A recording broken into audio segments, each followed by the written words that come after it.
Hello guys, this is your friend and we are back with a new fanfic. And if you enjoy this fanfic, then please press the like button and subscribe to my channel for more fanfic like this.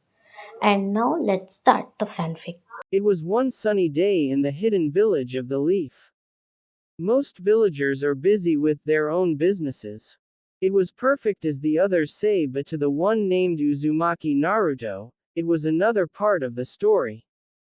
In the middle of the forest, a 5-plus-years-old blonde with a pair of cerulean eyes stood. If a stranger would see him, he would. No scratch that he will pity the young blonde. His body was bruised, but for him it was okay other than the gash in his right arm. Little that he knew, his body was on the process of healing itself due to the demon inside of him. But before the process was complete, "Hey, what are you doing here?" A feminine voice rang out. The young one looked at the spectator with ulterior shock in his face. He hurriedly ran through the forest, but the spectator caught his damaged arm hard enough to stop the blonde from running away, yet careful enough not to cause more damage to his injured arm. "Will you stop that? Look at you, you're hurt," the spectator yelled, trying to calm the boy before her. As the result, the boy did stop. He took his opportunity to glance at his spectator. The young one first saw was her eyes. They were red, almost like ruby, and her wavy shoulder-length black hair. He even commented in his mind that it looked like silk because of the shine it gave whenever the sunlight passed it. He could only guess that this woman was out here to kill or hurt him. But another mental image of him said that he's safe here with her. The woman sighed and kneeled before him. He must be the vessel, she thought. She sighed once again and performed some healing jutsu and took a glance at the boy. From what she saw, the boy had an unexplainable look on his face. She an eyebrow that meant, "What's wrong with you?" kind of look. It only registered to the boy after a couple of seconds. "What are you doing?" he said. I'm healing your wounds." "What does it look like what I'm doing?" the teenager said. "Why? He's really making this difficult anyways. What do you mean, why? Do your parents know what's happening to you?" she said in a caring but deadly tone. This caught the young one off guard. "I don't have any parents." The boy stuttered. He was trying not to cry at the mere fact that he was all alone. Well, at least he tried not to cry. She sighed once again. Now before her was a boy trying to win a losing battle. Was he really losing the battle? No, of course not. It's just the beginning. She knelt once again before the boy and hugged him, trying to calm the boy from crying. "It's okay. Don't cry. I know this is difficult for you." She released the boy from the hug and stood up. From her height, the blonde was only at her leg level. "To tell you the truth, I really don't know how to cheer you up, and to think that I don't even know your name." At her last statement, she smiled at the small boy with a hint of a lie. Anyo sa, Ari arigato, nei-chan." He gave her one of his famous fox-like grin. After seeing this, she already knew that the boy was happy. At the moment he was happy, and now he looks like a nervous shipwreck. Anyo saw, but before he could continue, she already cut him off. "Ayeka, that's my name, and as for my surname, it's good for you not to know, Uzumaki-san. Or do you prefer me to call you Naruto-kun?" Naruto at the moment was dumbstruck at Ayeka's statement. It's like as if the said woman was reading him like a book. "How did you knew what was I going to ask you?" Naruto said, still awed at what had happened earlier. Ayeka, on the other hand, didn't answer his question. She just used her right index finger to point out her right temple. Naruto, being Naruto, was on his thinking position until "You can read minds," he shouted. Ayeka just placed her hand to her face due to the humiliation Naruto had put her in. Geez, if someone saw us, I'll die courtesy of my own embarrassment, she thought as they walked outside of the forest. Naruto-kun, why won't you go home and rest? Because, she paused, then, grinned. Starting tomorrow, I will personally train you. She said, you're the greatest, Nei-chan. She really thought that he'll be happy, but she never thought he'd be this happy. Do you mind? Could you keep your voice down? Come back here tomorrow morning at 5 a.m. Hi. 7 years ago, in a little clearing inside the forest, two people stood there or more likely. Training in the middle of the forest. It is a place where the Anbu doesn't look out on as a special request from Sandame's friend. On the said secluded training grounds, Shukuchi, one, a boy age of 7 shouted. And soon, numerous patterns of seam-like tornadoes danced on different sides on his opponent, making the earth destroyed in the process. Meanwhile the said opponent was smirking. Definitely not with arrogance but with pride for her student.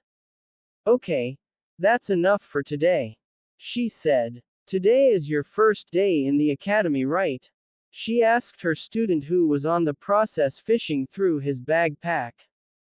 Hi, Ayeka-sensei, she smiled at the title he has been calling her for the past 2 years. Aside from genjutsu, where she specialized the most, she also taught Naruto ninjutsu, taijutsu, and kenjutsu as well. I have enough time to rest before the classes start, he added. That is good. Tell me, Naruto-kun, did you enjoy being my student? And I want an honest answer, she asked, not looking at the blonde. Naruto just looked at his sensei as if she had forgotten her common sense at her house. Why are you asking me this? You're not going away, are you? Ayeka just sighed. I'll tell you the truth, I'm going away for the meantime and I promise you I'll come back. With this statement, she slid off her necklace and gave it to her student. Here, I'll come back for this, she said. I'll definitely gonna keep it safe and that's a promise, he said with great enthusiasm. You never back down to your promises, don't you, Naruto-kun? Ayeka moved closely so that she could be in eye level with the boy. Naruto gulped. Ayeka was closing into his ear. I want you to promise me that you'll only use those techniques if necessary, meaning, don't brag them off. Could you do that for me, Naruto-kun? She moved away and saw that he was blushing. She giggled at the thought and suddenly she shrugged it off. Okay, I can do that. Naruto gave her one of his promising fox grin. Meanwhile inside the Hokage tower. You want me to do what? Hitaki Kakashi almost shouted in front of the Hokage. It wasn't pretty normal to the ex-Anbu to be as surprised, or even, shocked like this. He didn't even see it coming.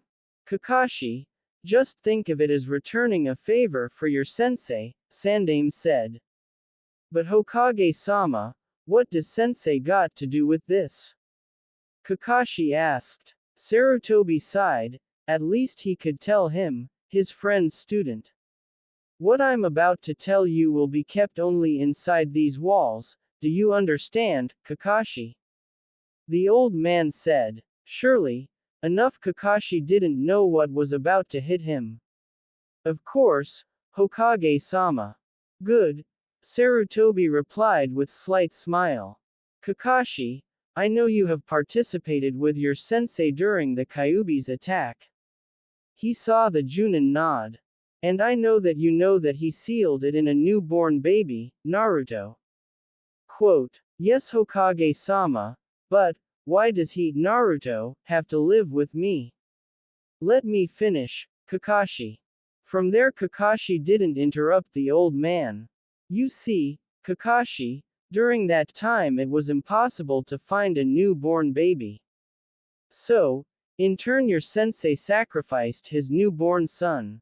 The old man waited for the elite Junin to react to the information he got. Hokage-sama, why didn't you tell me about this earlier? None of us knew that sensei had relationship with someone and yet you're telling me that he has a son. Sarutobi only did was to sigh. Can you do it, Kakashi? The Hokage said in a formal tone and only to meet an expected answer. Of course, Hokage-sama. In not so distant future. Naruto wake up. Naruto's classmate said. Yumino Iruka, an academy teacher, ranked Chunin, was starting to count mentally. 1, 2, 3, that's it. He unconsciously grabbed the nearest thing he could throw, the eraser. Kiba saw the incoming eraser. He tried to wake his friend but Naruto seemed to not to bother. Kiba moved away when the eraser was about to hit his blonde friend. Naruto, on the other hand, managed to catch the eraser and throw it back to the table instead. Everybody saw Naruto sitting straight, yawning, and still feeling groggy. Naruto saw Kiba with a surprised, shocked look on his face. What happened to you? Naruto asked, still not noticing his other classmates and his dumbstruck teacher. Uzumaki Naruto, Iruka called. Naruto looked at his sensei. Please make at least 3 bushins, Naruto. Naruto stood up, cursing himself for sleeping in the middle of the test. He sighed and soon he was in front of the class. Bushin no jutsu, 2, he said. Soon there were at least 12 perfect bushin standing in front of the class. Damn, I overdid it again. Congratulations, you pass. He walked over to Iruka and Mizuki, who handed him his Hitai-8. Iruka knew that Naruto would do well for the fact that he was living with his friend, Kakashi, aka Copy Ninja Kakashi. Okay, that's it for today. Tomorrow you will be teamed up to your genin team. You're all dismissed. At the Ichiraku's ramen stand, 4 people were eating or chatting with each other. One of them was Hitaki Kakashi. Next to him was his fellow Junin, Sarutobi Asuma. Next to the chain smoker was the Tokubetsu SP Junin, Mitarashi Anko, who was on the verge of strangling Asuma for smoking in the ramen stand. Next to the Tokubetsu Junin was Konoha's genjutsu specialist, Uehi Kurenai. I can't believe this. Can't you at least stop smoking for just 5 minutes? Quote. Anko said. Huh. Did you say something? Asuma said. And now you're acting like Kakashi. Kurenai only sighed at the scene. After all, she was used to see her best friend act like this almost every time. While Kakashi, on the other hand, was looking away until he saw a familiar young blonde coming to his way. Konnichiwa, Ni-san. This caught the attention of the other Junins and Tokubetsu Junin for Anko's case. Ah, Naruto-kun, what will be it for today? The head chef asked. Miso ramen please. Naruto replied as he sat next to Kakashi. 1 miso ramen coming up. The head chef said in an energetic tone. I heard that you passed the genin exam. Congratulations, Ototo. Kakashi said. Arigato, Ni-san, Naruto said with sheepish grin on his face while he scratched the back of his head. Are you excited to know who will be your teammates and Junin instructor, Naru-kun? Kurenai asked with a smile emphasizing Naruto's nickname. She was the only one who had called him that at least as far as he can remember. Unknown to him, he let out a small blush on both cheeks. He bent his head and scratched the back his head once again, which the women counted as kawaii. Kakashi knew his Ototo's crush towards his fellow Junin ever since he first saw her back when she was still a rookie Chunin. After seeing this, Anko decided to tease the young blonde at the moment. She stood up and sat next to Naruto. Everybody in the ramen stand saw her stand, including the head chef, Ichiraku Tsuki, me, Is this his real name? And his daughter, Ichiraku Ayame. What were they about to see was beyond imaginable, as though they thought. Naruto saw Anko stood and sat next to him. Was she whispering something to me? Nah, can't be, but why is she so close to me? I think she whispered something about congratulating me or something. Was she telling me to close my eyes? That must be it. There he was sitting next to the hot and still single, oh, did I forgot to mention deadly, Mitarashi Anko. She was closing in, and the only thing that Naruto knew, he was kissing the Mitarashi Anko. What the heck? Kurenai and Ayame thought. Pedophile. Kakashi and Asuma thought. Naruto. Tasty, Anko thought with a smirk. Lucky guy. Bystanders. You know, it's very rude to stare, Naruto-kun. Anko said, still with a grin. Naruto was still speechless, or rather he blacked out. Kakashi started to worry for his Ototo, who hadn't replied for a couple of seconds. Oi Naruto, are you alright? Kakashi started to shake his little brother. After 5 seconds Naruto nodded. Naruto changed his direction to his miso ramen and started to chow it in just 2 minutes. Everybody looked at him as if this came from the kiss, but rest assured that wasn't his first kiss. He took out his Gamma-chan and paid his meal. Miraculously, he only ate a single bowl. Thank you for going no Jane, he said without a pause. After his meal, he ran away back to his apartment. At Naruto's apartment, Naruto slumped back to his bed, waiting for Mr. Slumber to pass by. Tomorrow I'll be in a genin team, he said to no one in particular. Night was still dominant. From this darkness, a lone figure walked across a path. The said figure was walking, then stopped. In front of him was a woman in her early 20s, as he thought. He was facing her back. From there he could see her messy shoulder-length black hair. She was wearing a purple yukata. The said figure watched the woman. She slowly turned. He saw the sight of her enticing ruby eyes, and once again, she stopped only to reveal a part of her face. Naruto, on the other hand, couldn't register who the woman was. Naruto, he heard her say. He couldn't muster a single word from his mouth. Naruto, he couldn't reply once again.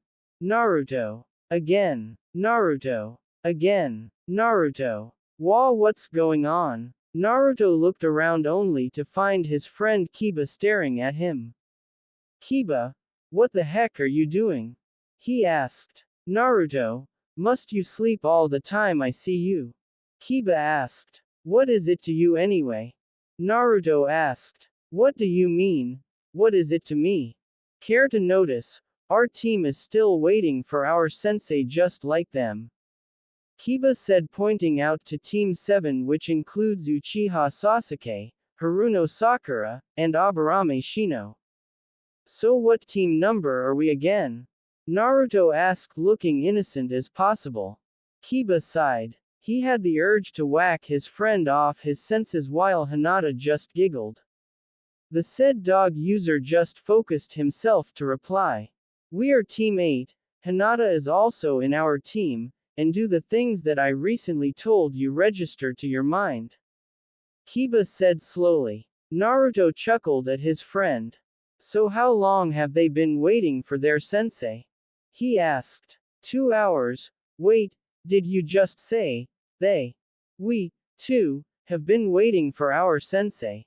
Kiba replied while his pet dog, Akamaru, barked in agreement.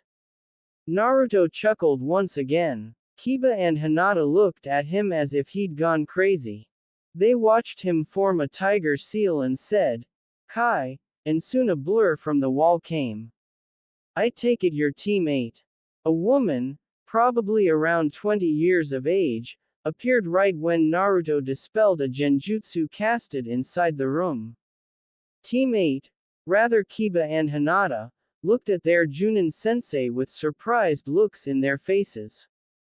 Meanwhile, Everyone's eyes averted to the door, which was starting to open, and soon there was a tall, silver-haired, half-masked, male Junin. "Where's Team 7? He asked. "You're late." The pink-haired girl, Haruno Sakura, yelled. Naruto only sighed. They better get used to him being late. "Sorry I was late, you see. I got lost to the road of life." Kakashi replied. "Liar!" Sakura yelled once again. Naruto chuckled. Then he started to laugh, hysterically. Kurenai, being the calm and collected as she is, she too couldn't help but to laugh with Naruto. "Honestly, Ni-chan, is there really a road called the Road of Life?" Naruto asked with a grin on his face. "Fine, fine, Team 7, let's just go to the rooftop." With that statement, he disappeared with a whirl of leaves. "Shall we go then?" Kurenai asked her students, who readily nodded their heads. With Team 8, they reached outside of the academy with their Hitai Atesh on. Hinata wore her Hitai 8 like a necklace, while Kiba wore his on his forehead, and Naruto, his was different, he tied it on his left arm, making some of his bangs fall down.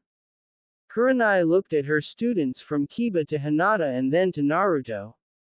The said woman was leaning against a tree. She watched her first students with a sigh. Not knowing why, she felt nervous over something. As if sensing Kurenai's distress, Naruto asked, "Sensei, aren't we supposed to introduce each other?" Quote. Kurenai smiled inwardly at this. "Okay. State your name, likes, dislikes, hobbies, and your dream," she said. "Ladies first," Naruto said with a grin. "Okay, I'll start. My name is Yuahi Kurenai. I like karaoke, comic books, and nice people. I also like to study various genjutsus known in the shinobi world. I dislike arrogant people who look down on others. I also dislike perverts. My hobby aside from reading comic books and cookbooks is painting. My dream for now is to make sure that the three of you will be promoted into a chunin rank," she said in a calm tone. Kiba and Naruto looked at their female teammate, who was in the process of looking at the ground and fidgeting both of her index fingers. "My name is Hyuga Hinata. I like nice people." She blushed at her train of thoughts that include a certain blonde. "I dislike people who look down on weak people. My hobby is cooking. My dream is to make a difference in my clan." She looked down once again. This one needs to boost up her confidence, thought Kurenai. Everybody looked at Hinata. They were caught up with the silence, but Kiba broke it up. "Yo. The name's Inuzuka Kiba. I like my pet and best friend, Akamaru. I also like our team and to train. I dislike Sasuke's annoying fangirls. My hobbies are to hang out with my friends and to play with Akamaru. My dream is to become my clan's leader someday," he said, and nudged Naruto's side that indicated his turn. "While this one," referring to Kiba, "he needs to lessen his self-confidence," Kurenai stopped with her thoughts when Naruto was about to speak. "My name is Uzumaki Naruto. I like my Ni-chan, Sandame Gigi, and he stopped for a moment and continued, "nice people, who acknowledge me for who I am. I like ramen and I also like to train. I dislike the long wait for my ramen to be cooked, be it just minutes or seconds, I still dislike it. I also dislike arrogant people who look down on others as if they are weak. My hobby is to enjoy every ramen known to man. My dream is to become a Hokage and to surpass every one of them," he said. Kurenai looked at her students once again and smiled. "Tomorrow, meet me at training ground number 19, 9 a.m. sharp." Sensei, what's the occasion?" Kiba asked. Kurenai smiled again. Her smile for now will be mistaken as a grin. "Let's just say, tomorrow is the real genin exam," she said. "What?" Kiba said, almost shouted. hyperventilating. Hinata was trying not to faint.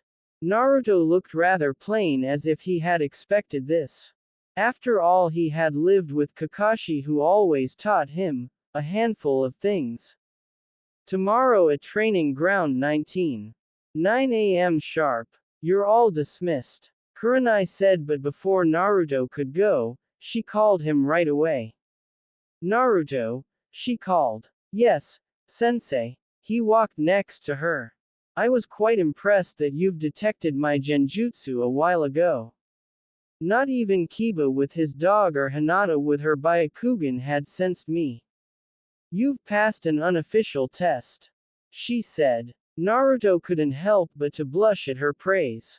He was, once again, on his sheepish grin and scratching the back of his head just like yesterday at Ichiraku's. Kurenai looked at him and giggled audible enough for him to hear. Naruto immediately looked up and saw her rather amusing look on her face. It's not like you get to see the Uehi Kurenai, once called the Ice Queen, for her deadly demeanor, known for being calm and collected at all times, giggle around. And today was one of Naruto's lucky days. He was able to see the real Kurenai, the one he adored so much. He started to like her because of her wine-red eyes, somewhat making him entranced. It made him feel something he couldn't even explain.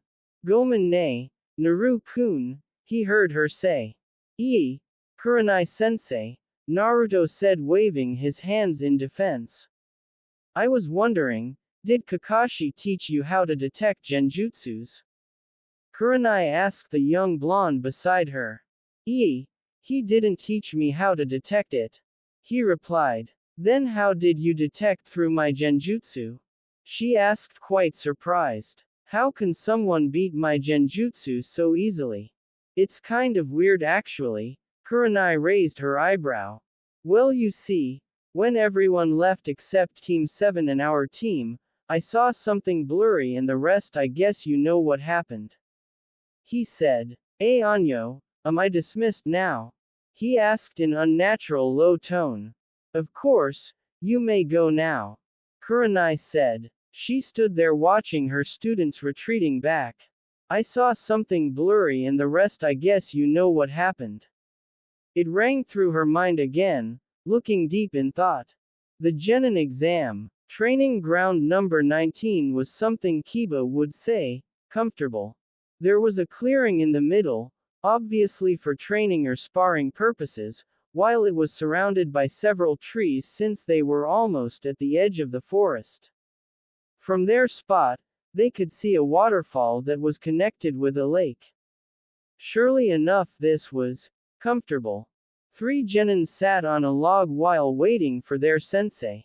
You think she's just hiding in her genjutsu again? Kiba asked. Naruto shook his head this time. We're just early, you see, he said, showing Kiba the time that said 8:57 a.m. I guess when she says 9 o'clock sharp, she meant 9 o'clock sharp, Kiba said while Akamaru barked in agreement on Hinata's lap. When the clock struck 9 o'clock, a kunai came darting in, which Naruto caught with ease. I see that you're all early, that's good.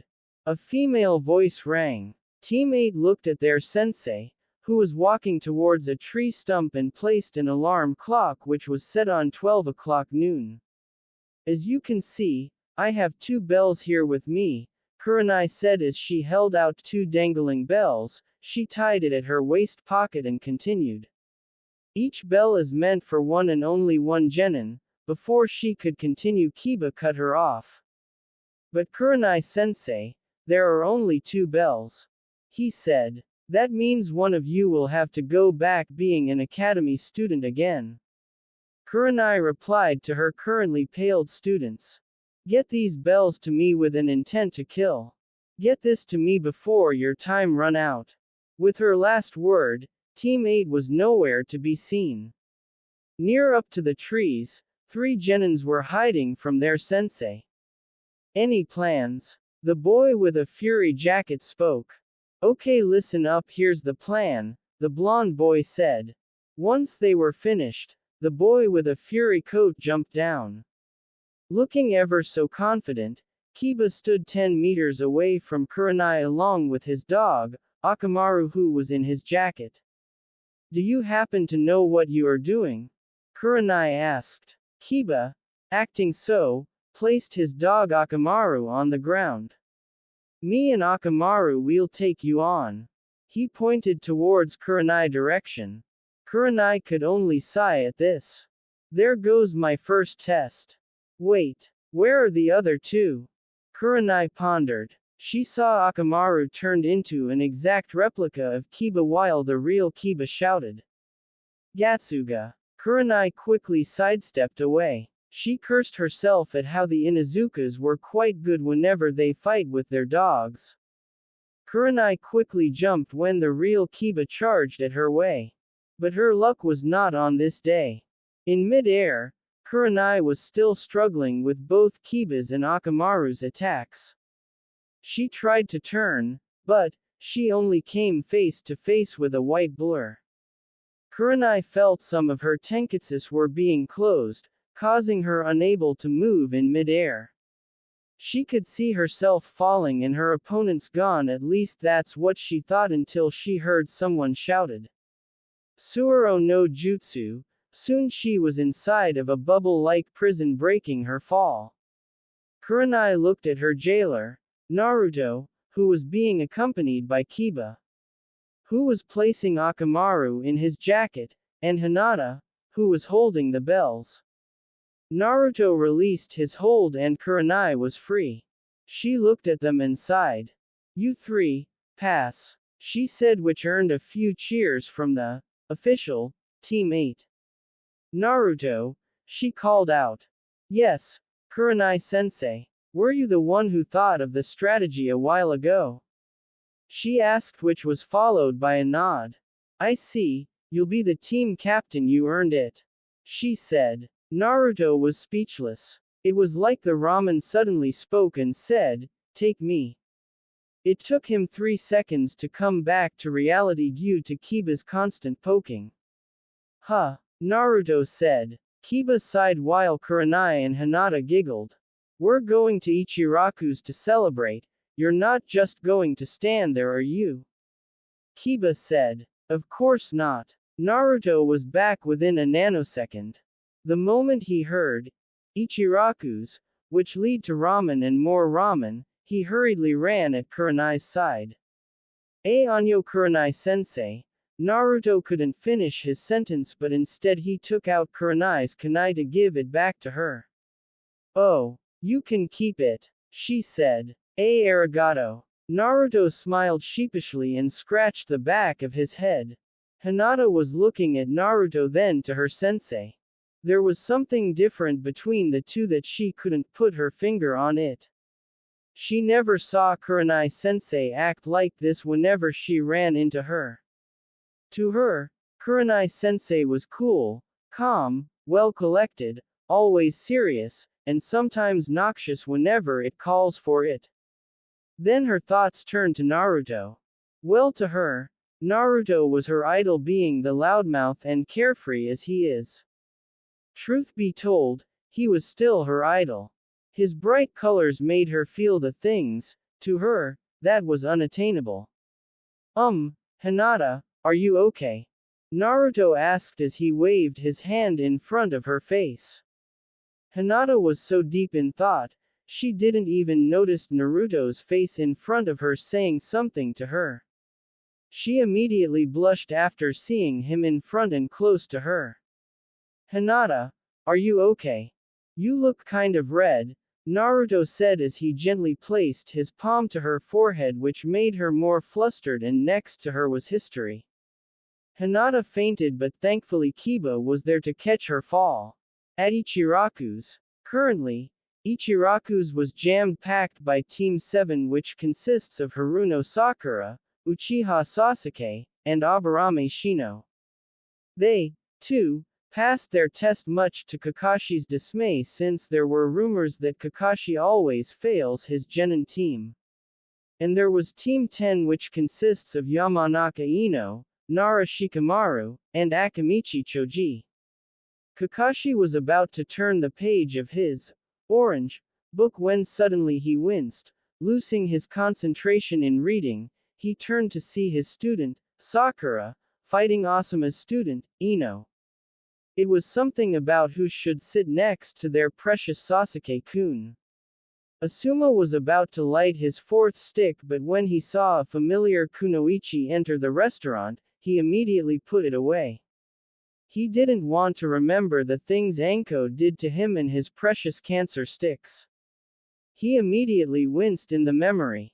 "You're not looking for my brother, are you, Anko-chan?" Kakashi asked with a chuckle.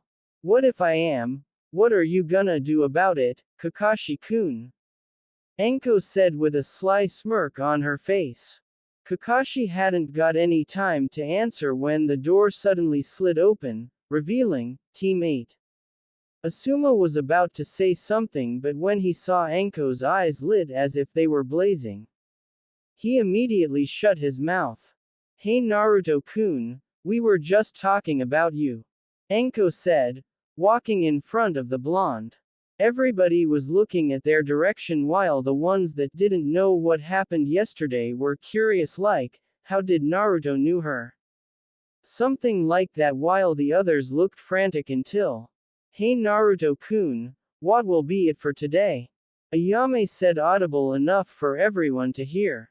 Kakashi and Asuma sighed in relief. They could swear that Anko's fist was growing white in pressure. "One miso and beef ramen for me," Naruto said with his cheerful voice. "How about you, miss?" Ayame looked at the woman next to Naruto. "One beef ramen with extra chili," Anko said. "And you three?" Ayame asked, looking at Kurenai and the rest of Team 8. "Miso ramen," Kurenai said. "Miso ramen please," Hinata said, almost like a whisper. "Beef ramen with extra filling and 2 beef rolls for Akamaru," Kiba said. "I'll just place your orders for the meantime. I take it that they passed," Asuma said, which earned him a nod. "So did my brother beat you to a pulp, Kurenai?" Kakashi teased the red-eyed brunette.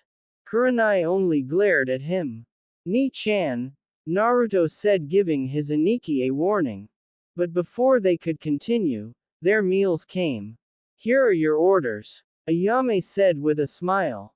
"Yosh, itadakimasu," Naruto shouted with glee. And soon he ate his meal slowly, taking his time to taste the different ingredients of his precious ramen, just like Ayeka had taught him. "Take your time, it's not like it will run away from you. Besides, a shinobi always takes his time," Ayeka said. Naruto smiled on the memory as he munched on the noodles. "Hey Choji, when you eat your food do you smile like that?"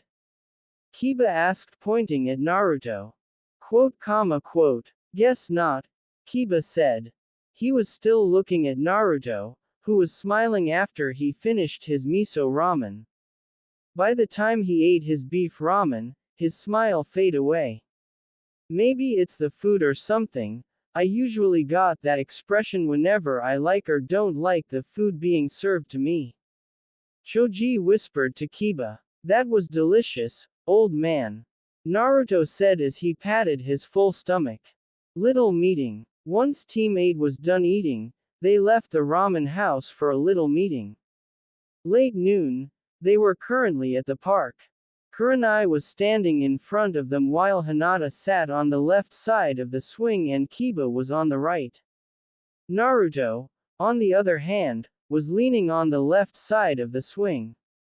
"Our daily meeting will always be at 10 o'clock in the morning at training ground number 19. Is there any question or questions you would like to ask?" She asked her students. When none came, she said, "Good, you're all dismissed." Kurenai saw Kiba and Hinata leave, but Naruto was still there, still leaning on the left side of the swing. "What are you still doing here, Naruto-kun?" she asked. Got nothing else to do," he said, looking somewhere else. He suddenly felt Kurenai's presence. Slowly, she walked to where Hinata used to sit. Push me, Naruto heard Kurenai say. Huh. Naruto looked at her for a second. I gave you an order, Uzumaki Naruto. Now, do it, Kurenai said in a commanding tone. High. Naruto started to push the chains that were connected to the board she was sitting in. He could hear her giggle every time her back was close to him, close enough to smell her hair. He even commented that it smelled like strawberries that matched her eyes. Maybe she really likes red. He thought as he pushed the chains again. Kurenai never felt this emotion before. Surely it was something new that she didn't pick up in the sidewalks. She could even smell his scent every time she was close to him. It was something different. It was like it was made for him and him alone. It was somewhat strong, but it was making her taste buds tell her it was sweet. On her fifth swing, Kurenai stopped. Naruto saw Kurenai stopped herself and then looked at him. Your next order is to ride the swing with me. He heard her say while he just mocked a salute to his superior. And soon, they started to swing. Both of their feet were like trying to reach to skies above. Both were smiling, happy, and contented. Every time they swing forward, they could feel the air around them, which was starting to get slightly cold. They could see the sunset from their position. On 3, we jump at the same time. The longer the jump is considered to be the winner and the other is the loser. Kurenai said. Okay, the loser will have to cook dinner for the winner. Deal. Naruto said. Deal. Kurenai said in response. On 3. Naruto and Kurenai said in chorus. 1. Naruto. 2. Kurenai. 3. Naruto and Kurenai. Time seemed to slow back when they jumped. Ha ha. Looked like I won, Naruto said, but he suddenly stopped when he found out his very intimidating position. Him on top of Kurenai, the Uehi Kurenai. He quickly moved away. Gomenasai. He looked down from where he sat with flushed cheeks. Kurenai found herself blushing as well. She was lucky enough that Naruto's head was down so that he couldn't see her blushing as well. Looked like you did won, Naruto-kun, she stood up from the sand. I guess I'll have to cook dinner for you, she said as she brushed away some dirt from her uniform. Anyo, which house we'll be in? Naruto asked. Mine, Kurenai said. Dinner date. From where Naruto sat, the living room was almost the size of his apartment minus the bathroom and the kitchen. He looked at the walls. He could see some paintings hanged. He looked around, following his feet wherever they lead him to. He stopped to look at some pictures on a table. He saw some of Kurenai's pictures. One picture caught his eye. It was a single photo of Kurenai. She was wearing a purple yukata with a pink ribbon that tied around her waist. She wasn't wearing her hitai. Her hair was tied in a purple ribbon. He held the picture closely to his eyes so he could see more. As clear as the sun, Kurenai was standing behind a cherry blossom tree, smiling. She kinda looks like the woman in my dream, she can't be. Naruto thought as he continued to gaze upon the picture before him. That picture was taken during a festival. A voice suddenly rang from behind. Naruto quickly placed the frame back on the table and saw Kurenai still standing at the doorway with 2 meals on both of her hands. He promptly walked back to the couch where Kurenai was now sitting. Kurenai was about to say, dig in, when somebody poofed in the living room. Shit, Naruto thought. When the smoke was gone, it revealed 2 people, namely, Mitarashi Anko and Azuki Yugo. Were we interrupting something? Anko asked, more like teased, while Yugo was looking at Naruto. No, you're not. We were just going to have dinner when you two poofed in, Kurenai said, flatly. So, we did interrupt something. Anko said, not really listening. Kurenai-chan, who's he? Yugo interrupted. He's my student. His name is Uzumaki Naruto. Oh, Yugo had already heard this Uzumaki Naruto from some fellow Anbu. She remembered how Jiro, her fellow Anbu colleague, got hit by a Raiden jutsu that was transmitted by this familiar blonde when she happens to be passing by the Hokage's office. What are you girls doing here? Kurenai asked. We just thought we could come and give you a visit. Yugo said. Why? You're planning to do something to Naruto-kun, aren't you, Kurenai-chan? Anko said, eyeing her best friend. What? That is so not you, Kurenai-chan, that is you. Yugo said, acting like she was in panic. Kurenai was red. Red from anger, embarrassment, and you could probably guess that she's also blushing. Even Naruto found himself in a very intimidating situation, him in the middle of three women and considered to be one of the beautiful and deadliest kunoichis in Konoha. Anyo Kurenai-sensei, I'll just go to the kitchen and eat there, I'll leave you with your guests. Naruto said, but before he could even stand, a hand stopped him. He looked at the owner of the hand, which came from the Mitarashi Anko. Nonsense, you can stay here. I doubt that Kurenai-chan here would want you to go, after all you're already here. Anko gave him one of her maniacal grin that caused Naruto to gulp down something inside of his throat. He's kind of interesting for a kid, but still, who cares? Yugo thought. Naruto started to eat his food.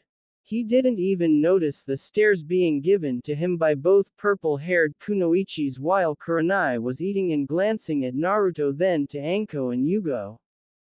Kurenai just simply sighed when she finished eating while Naruto willingly did the dishes. As he washed the dishes, 3 pairs of eyes were watching at him, or rather his back. He just simply left both plates on the rank at his left. By the time he turned around, he saw 3 women looking at him. He an eyebrow and said, "Is there something wrong?" He asked. "No, nothing's wrong," Anko and Yugo said in chorus, whose both cheeks were pink. Kurenai was stopping herself not to laugh or anything. She never saw Anko, who's always playing on some guy, or Yugo, who's always hard to get a date on since she's an Anbu, became embarrassed by some guy at their age group, but by some 14 years old kid this was really hard not to laugh on. The meal was delicious, sensei. Naruto said, being polite and all. He bowed in front of her as courtesy, which of course taught by Ayeka. Kurenai saw him bow at her. Nobody has ever done that to her, not even Asuma or Kakashi. Her train of thoughts flashed fast to prove her theory, but when she found that there was really no living male has or have bowed at her, her theory was proven correct. She didn't even realize that she let out a small blush, but it quickly faded away. It's getting late, Naruto-kun. You better head home now. Kurenai said. Thank you for the meal, sensei. With his last statement, he went to the door and waved his goodbye. I guess I'll go now. I have to go patrol around the village. Anko said. Yeah, me too, I have duties as well. Yugo said, following Anko from behind. See ya, Anko said as she waved her hand. It was nice seeing you and, your student, Kurenai-chan. Yugo said with a wink, and soon she poofed away. Kurenai was walking to her bedroom thinking about what had happened during her day. She had already changed into her pajamas. Still thinking about her day, she gently lay on her bed. With a heavy sigh, she sat up. It was just a day, come one go to sleep already. Admit it, Kurenai, you enjoyed it. Inner Kurenai said. With her rare appearance, Kurenai didn't even know she had one, in herself. Admit what? I don't even know what you're talking about. Single quote. OWW. Come on, you love his scent. You even said that. Before inner Kurenai could continue, Kurenai already beat her up to it. Stop it. Let me sleep. Kurenai was now struggling from her own self. Admit it first. Fine. I enjoyed what happened today and I love his scent. Happy now. I can't believe I'm talking to myself. Single quote. Ha. I bet you even enjoyed his touch when he was on top of you. Ha ha ha. Hinata. Hyuga Hinata woke up early as always, gazing up to the white walls she was accustomed to. Her room had been white as far as she can remember. Not even a single bright color can be seen in her room except white, though. Noticing the clock on her desk, it clearly stated 8 a.m. She remembered the little meeting they had yesterday. From there, she decided to head towards the bathroom for a shower. After a couple of minutes, Hinata went to the kitchen for a little breakfast. There, she saw her father who was about to turn a page from his newspaper. She also saw her little sister Hanabi and her cousin Neji. Hinata greeted them, "Good morning," and proceeded to take her breakfast. She noted that she still has a plenty of time before going to the said training ground. There was the usual awkward silence once again in the Hyugas. Guy-sensei told us that your team passed yesterday. Hinata-sama, congratulations. Neji said, breaking the silence. Hyuga Hiyashi, the Hyuga clan leader, was listening to Neji's words. He pretended not to as he turned another page of his newspaper. That's good to hear. I don't expect you had the big role in this test. Hiyashi said, still looking at his newspaper. Hinata was looking down again. She had expected this. How did you and your team pass Kurenai-san's test, Hinata-sama? Neji asked, changing the topic. Hinata started to tell how Team 8 passed. She started with the detail that Naruto was the one who thought of the strategy. With this information, Hiyashi started to listen attentively, pretending once again that this wasn't in his interest. Hinata stated that her teammate, Kiba, started the first attack and then she stated that she closed Kurenai's tenketsu as the second attack. Neji smiled at this. Then, Hinata started to tell about what Naruto did. Surely enough, this caught everybody's attention. He used a mist jutsu. Hiyashi. He will be a worthy opponent. Worthy indeed. Neji. He's quite strong and smart for his age. Interesting. That Naruto. Very interesting. Hanabi. Kiba. Meanwhile at the Inuzuka household, Inuzuka Kiba was about to open his eyes and then proceeded to sleep again until Akamaru came and started to wake his master with his continuous licking on Kiba's face. He immediately woke up and proceeded to the bathroom for a shower. By the time he was done, he took some clothes from his dresser and noted that it was only 8:30 a.m. in the morning. He sighed and took Akamaru in his fury jacket as always. He headed downstairs only to meet a wondrous aroma coming from the kitchen. When he was about to enter, he got bumped by his sister, Inuzuka Hana. "Watch where you're going, runt," she said as she too was entering the kitchen. Kiba was about to give a retort but his stomach beat him up to it. He just shrugged the idea of her sister eating breakfast with him, completely ignoring her in the process. "Are you going out today, Kiba-kun?"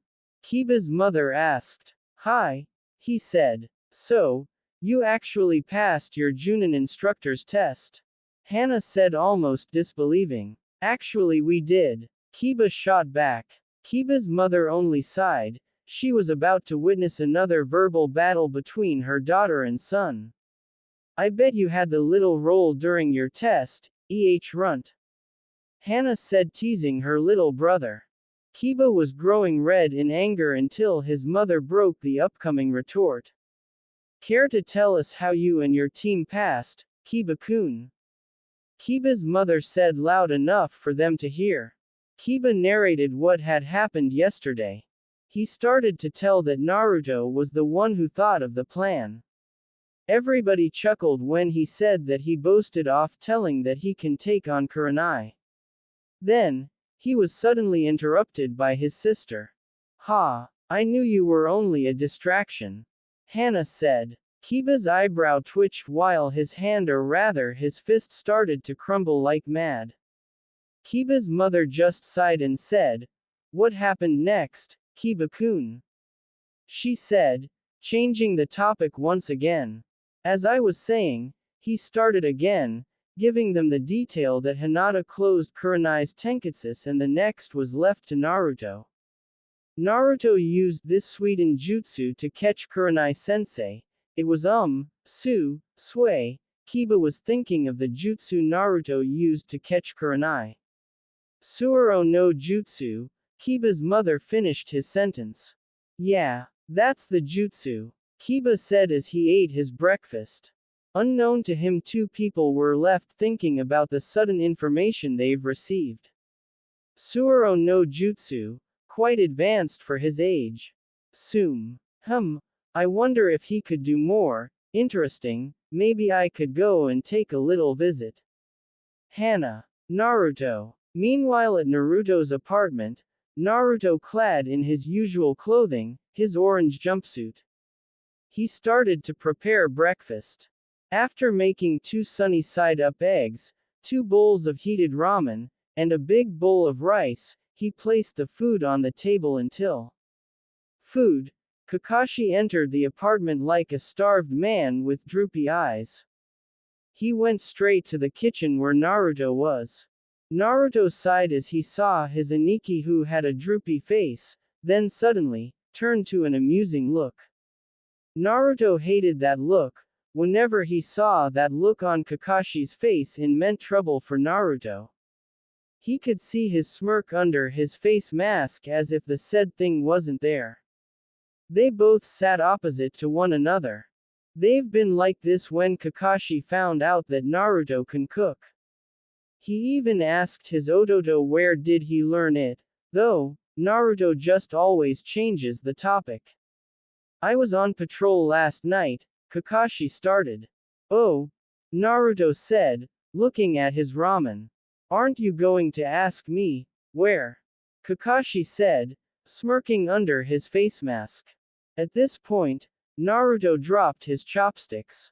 He immediately picked it up and said, I was patrolling near the park last night and then I saw something quite interesting," Kakashi said with a chuckle. Naruto gulped. "Really? What did you see, Ni-chan?" Naruto asked. But before Kakashi could answer, somebody knocked at the door. Enko was there waiting after she knocked at Naruto's door. Naruto quickly ran to the door, thanking the gods for the sudden pop-up. By the time he answered the door, he was greeted by a purple-haired Kunoichi, Mitarashi Enko. "What can I do for you, Enko-san?" he asked. Enko just grinned and let herself in. "Oh, I was just near the neighborhood and I just thought I'd drop by and give you a visit," she said, looking everywhere in his apartment. She noticed Kakashi at the kitchen and the food at the table. She helped herself with a bowl of rice and 1 serving of Naruto's sunny side-up egg. "There goes my egg," Naruto thought with a sigh. He just helped himself with his trusty ramen.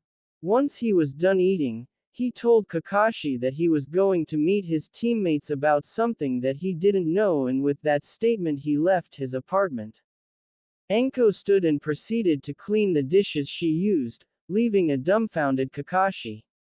"What?" she asked. "You clean dishes?" he said. "I do live on my own, don't I?" she said sarcastically and went straight to the door. Kakashi was left staring at the closed door, leaving his egg untouched yet. When he was done, he slowly went to clean the dishes and muttered something about crazy women and proceeded to do his Junin duties. Team Kurenai. It was 9:45 a.m. at the moment. Naruto walked to Team 8's training ground. He noticed someone was already there. He saw Hinata with someone that looked like her, only that someone was rather small and has a long black hair similar to Hinata's father. She must be Hinata-chan's sister or something, he thought. He walked up to them and greeted them, which in turn they greeted back. How long have you been here, Hinata-chan? Naruto asked, sitting next to her. I've been here with my sister for just a couple of minutes, she said, more like a whisper. Hanabi was listening to their little conversation. She couldn't help but to feel a little out of place and a little mad because of the way they act, as if she wasn't there. I see. Naruto took a glance on Hanabi and said, Hi, the name's Uzumaki Naruto, what's yours? He said, offering his hand. Hanabi looked at him and at his hand and then at him and then at his hand again and shook Naruto's hand. Hyuga Hanabi, Hinata's younger sister, she said, letting go of his hand. She even commented in her head that his hand was rough yet warm. It's probably due to constant training, Hanabi thought. They waited for Kiba and his dog. After 10 minutes, Kiba was there with someone in tow as well. Naruto and Hinata swear they saw Kiba's eyebrow twitched several times when he walked to them. Good morning, Kiba said, which in turn earned him a few good mornings as well. They looked at the woman behind Kiba. She had the same markings on the face just like Kiba. Kiba noticed their staring at his sister and decided to introduce her to his teammates, much to her sister's delight. 1 hour ago. Why do you have to go with me? Don't you have anywhere to go? Kiba asked annoyingly. What is so wrong if I go there with you? Hana said. You'll just distract me, Kiba shouted. Yay, yay, dream on, Kiba. As if. Present time. It was soon close to 10 o'clock. Team 8 was waiting quietly for their Junin instructor just like yesterday. When their clock struck 10 they heard a poof, only to reveal a grinning Mitarashi Anko. What? She asked. Team 8 just sighed. They thought it was their sensei. As simple as counting 1, 2, 3, their sensei was late. Late as in, 30 minutes late.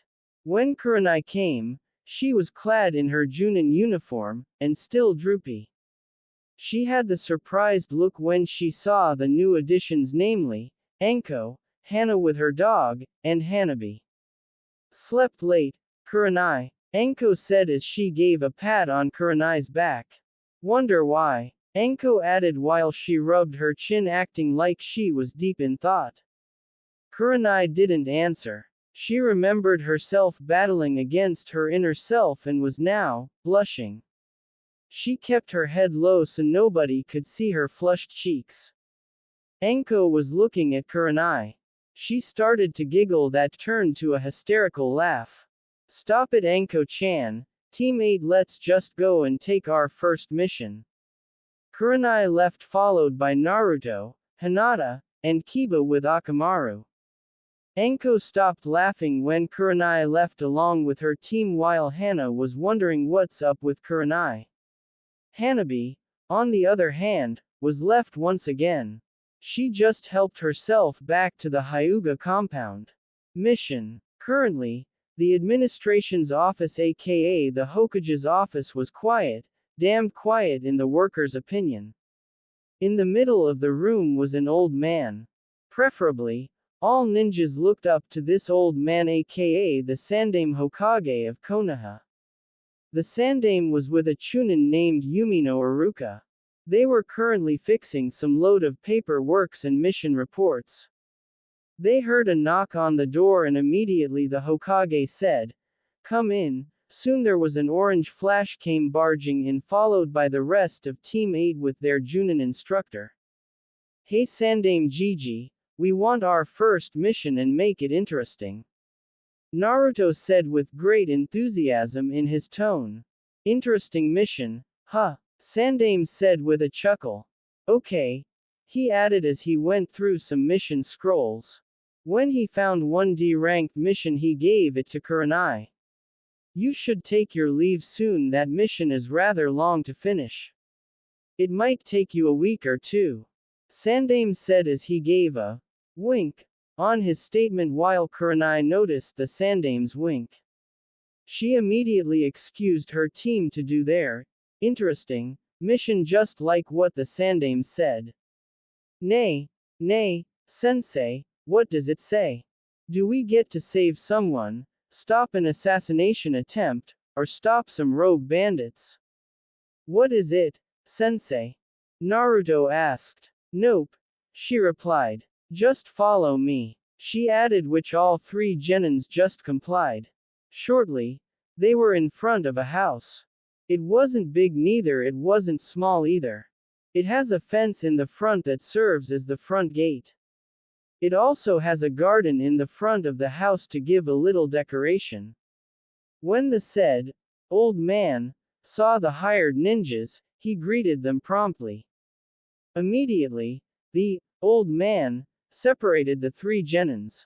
He pulled Naruto first and led him in front of the fence opposite a garden and gave him a bucket of white paint and a brush. It's all in the wrist, the old man said. Naruto just looked at the brush in his right hand and at the bucket with a blank look. He was muttering something about stupid old geezer. At this point a certain old geezer sneezed in front of his paperwork, causing his signature to get smudged. While Naruto was still looking at the brush at his hand and the bucket of white paint, both girls, namely Kurenai and Hinata, were led to a garden, obviously to do some gardening, weeding, and more weeding. Kurenai was thankful that Hinata used her Byakugan to make the job easier. With a 360 degrees range of sight, their job was fairly easy enough. The old man was now leading Kiba with his dog inside his house to do some polishing. It only registered to Kiba when he was pushed semi-dragged inside the living room. From there, he saw the amount of things he was about to polish. Meanwhile with Naruto, he had a big white paint in front of his jumpsuit, after opening the big can in a clumsy manner. Since there were only 3 people on site including him, he decided to take off his jacket and put it on the ground. He was only clad in his orange pants and a blue t-shirt. I'm definitely gonna wash up after this, Naruto thought. You better take off your shirt if you don't want it to be smudged as well, the old man said from the side. Naruto complied. He was now half as he walked past the old man and the people at the old man's garden, namely, Kurenai and Hinata. When his back was evident, they could see a tattoo on his back. It looked like wings, as the old man, Hinata, and Kurenai thought. Naruto returned to his work. Kage Bushin no Jutsu, he said. Soon, there were 5 clones making the job easier. By the time Naruto was done, he disposed all clones and he also noticed 2 things. 1. It was raging hot. 2nd, there were people staring at him. Do I have something on my face? Naruto asked. It was only the old man who answered. No, you actually did a fine job with the fence, he said. I'll just go and tell my daughter to get you all a drink. The old man left. He must be new in the village. He doesn't even know who I am, Naruto thought. Meanwhile in the old man's living room, there lies Kiba, who was exhausted from his job. He had polished several pots, vases, and a statue that were antiques and a marble table that has an area o meters. When the old man walked past the living room, he saw the kid lying on the floor with his dog, Akamaru. Hey kid, meet with your friends outside, the old man said, more like a command. When Kiba went outside, he was greeted by a half Naruto. What happened to you? Kiba asked, pointing his index finger to the blonde. My jumpsuit got smudged by the white paint, Naruto said. Oh, Kiba's reply as he sat next to Hinata, who was sitting at the wooden railing at the porch while Kurenai was leaning at the wooden column pondering about what she saw a while ago. Meanwhile in Naruto's mind, "Yo kid, what's wrong with you? You seem a little quiet." Kyuubi said. "Nothing, I was just resting." Naruto replied. "Bah, you never rest, and besides that job wasn't even fit for your taste." Kyuubi said. Naruto chuckled. Well, of course, in his mind only. "Yay, even in your tastes as well, furball. I'm off for now, see ya." Naruto said as he broke their link. Refreshments everyone." A new voice came. Apparently, it came from a female, probably the old man's daughter. Her name was Sonoko. She had the same raven hair just like her father, while the color of Sonoko's eyes was honey brown, most likely came from her mother. From Kurenai's POV, Sonoko must be around her age. Kurenai's age in here is 20. Naruto looked at the woman with a blank facial expression. When she offered him a drink, she saw something that caught her eye. It was Naruto's necklace. "Excuse me?" Sonoko asked, looking at the blonde. Aside from Naruto, the rest of Team Kurenai looked at Sonoko. "Did your mother give you that necklace?" Sonoko said, pointing at the necklace. A girlfriend then?" she asked, making the blonde boy blush. "Wow, you already have a girlfriend?" Sonoko said with a chuckle. "No," Naruto said, bringing both hands in defense. "It came from my sensei." Naruto added. He had a gut feeling that he had said something wrong, or at least that's what he thought. After the said revelation, Hinata and Kiba looked at their sensei, then to Naruto, and again. It continued until Naruto noticed their constant staring. "No, I didn't mean it like that. The necklace came from my first sensei." Naruto added once again. "How did you know it came from a girl, Nei-chan?" Naruto asked, trying to change the topic. "It's rather simple actually. Have you tried looking at it closely? If no, then, well, you see, this gem, or shall I say ruby, has some interesting silver carvings. Judging by its design, it's made for a girl, and from the way this gem was cut, I'd say it's made for a princess or someone who came from a clan of nobility." Sonoko paused, studying the necklace thoroughly. "Your sensei must have the same eye color with that necklace of yours." When Sonoko saw the young blonde nod, she let go of the necklace. "How do you know these things?" Naruto asked. "Oh, well, you see, my father and I travel a lot. We mostly study on symbols and some old stuff. But we decided to take a little vacation for a while." Quote, "I see." After several minutes of rest, Team 8 took their leave. Once they neared an intersection, Hinata decided to take her leave since the said street headed to her house, while Kiba decided to walk with her, leaving Naruto with Kurenai again. When the said genins walked away, Kurenai stopped walking, making Naruto to stop as well. "So who was your first sensei, Naruto-kun?" Kurenai started. "Her name is Ayeka." Naruto responded. "What does she looks like?" Kurenai asked. "Actually, she kinda looks like you, Kurenai-sensei." Kurenai raised her eyebrow. Well, you both have the same eye color and the same hair color, and oh, she's also good in genjutsu just like you, sensei." "What were the things she had taught you, Naruto-kun?" Kurenai asked, obviously intrigued. Naruto looked down and scratched the back of his head, a signature look whenever Naruto got nervous around someone. Naruto looked up and continued. "She taught me several things like taijutsu, ninjutsu, genjutsu, and even kenjutsu. She also taught me how to cook as well, and some etiquette.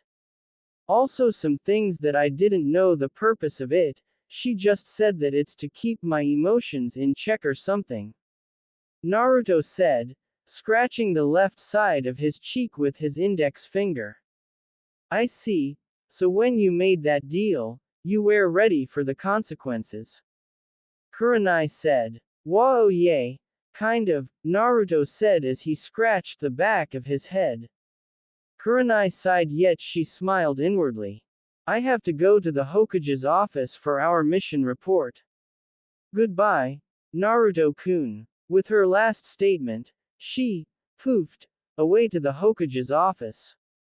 See you soon, Kurenai-sensei, he said under his breath. Mission report. Late afternoon at the Hokage's office, a knock on the door was heard. From the inside, an old man's voice responded with a, "Come in." Slowly, a new figure walked in. I take that the mission is complete. The old man known as Sandame Hokage said. Hi, Hokage-sama, the Junin replied in a stern tone. Tell me, Kurenai-san, did something interesting happened? Sandame said, turning to lit up his pipe. Interesting. What could be interesting in a D-ranked mission? Kurenai thought. Interesting, Hokage-sama? Kurenai asked curiously. When Kurenai saw the old man nod, she recalled what had happened during their mission.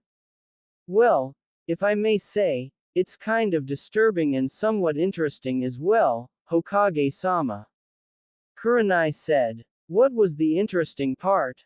Sandame asked. A while ago, I learned that Naruto-kun had a sensei before me, and he even commented that we had some resemblance. Kurenai replied. Resemblance? The Hokage thought. That is quite interesting, Kurenai-san.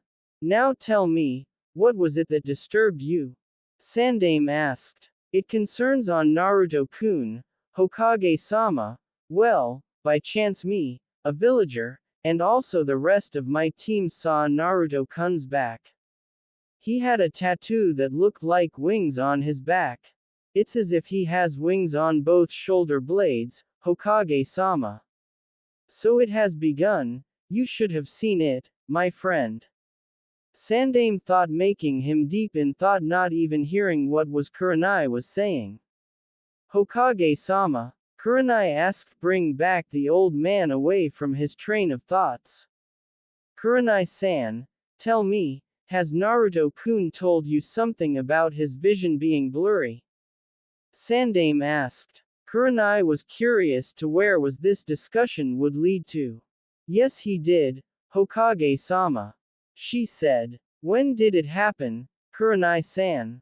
Sandame asked. It was before I gave my team their test. Sandame nodded at the every information he gained. Is there something wrong, Hokage-sama? Kurenai asked, eyeing the Hokage as if she's trying to read the old man's mind. Nothing is wrong, that I assure you. Tomorrow you may get your and your team's pay. Also, could you get Kakashi-kun for me? I've got some things to discuss with him. Sandame ordered, asked Kurenai. Kurenai only nodded and asked. Is this about Naruto-kun? Quote, no, this doesn't concern about your student, Kurenai-san. Sandame lied. Kurenai bowed to her superior and poofed away to find the said copy nin. D-ranked missions, the easiest mission a ninja could have. Despite from being the easiest, it is also the lamest. But for Uzumaki Naruto's opinion, it is another step forward in becoming Hokage. Or at least in his mind, he had been contemplating whether these missions are good, to the fact that all you have to do is do simple chores like buy the groceries, weed the garden, paint fences, fix the roof, deliver some things, or even find someone's cat. This is even way out of his league, much to Kyuubi's dismay. It has been a week since the Rookie 9 has started doing their missions. Having no luck to their missions, well, what luck can you get in a D-ranked mission? Outskirts of Konoha. Is the target visible? A man's voice asked. The target is visible. A girl's voice responded. The target is visible. A boy's voice said. The third person in the team replied, didn't reply. Slowly, They walked away from the bushes to catch Kuro-chan, the said feline who's been missing from Konohamaru's arms. When the feline detected her spectators, she ran away only to be caught by Team 8's member Uzumaki Naruto. Kuro-chan knew her master's friends that included Naruto in the list. Hey, we were here first. Sakura yelled. But we got the cat first. Kiba shot back. Arrggrrr. Sakura was beyond mad. HN, replied the said Avenger. Shino didn't reply, once again. Kakashi was back to his beloved, orange, book with a red slashed circle at the back telling that it's for adults only. After 5 seconds, the group consists of Kakashi's team and Kurenai's team were hearing some sound of giggling. Sensei, Sakura yelled, making everybody wince at the pitch of her yell. Huh, did you say something? Kakashi said, which made Sakura more furious. Sasuke, stoic as ever, just crossed his arms. Hinata and Kiba just stared at Team 7. Kurenai and Naruto just sighed. Kuro-chan just meowed, while Shino just stood there quiet. I think she likes you, Naruto. Hinata said, pointing at the cat. I've petted her before whenever I visit Konohamaru at the Sarutobi compound. Naruto replied while Kuro-chan was playing one of Naruto's locks near his neck, making him flinch a little. Ticklish. Inner Kurenai thought. Kurenai-sensei, Kuro-chan wants your beloved attention. Naruto said teasingly while Kuro-chan was reaching for Kurenai's red sleeve like a baby. Naruto gave the feline to his sensei. As it reached Kurenai's arms, it was playing one of Kurenai's locks near her shoulder.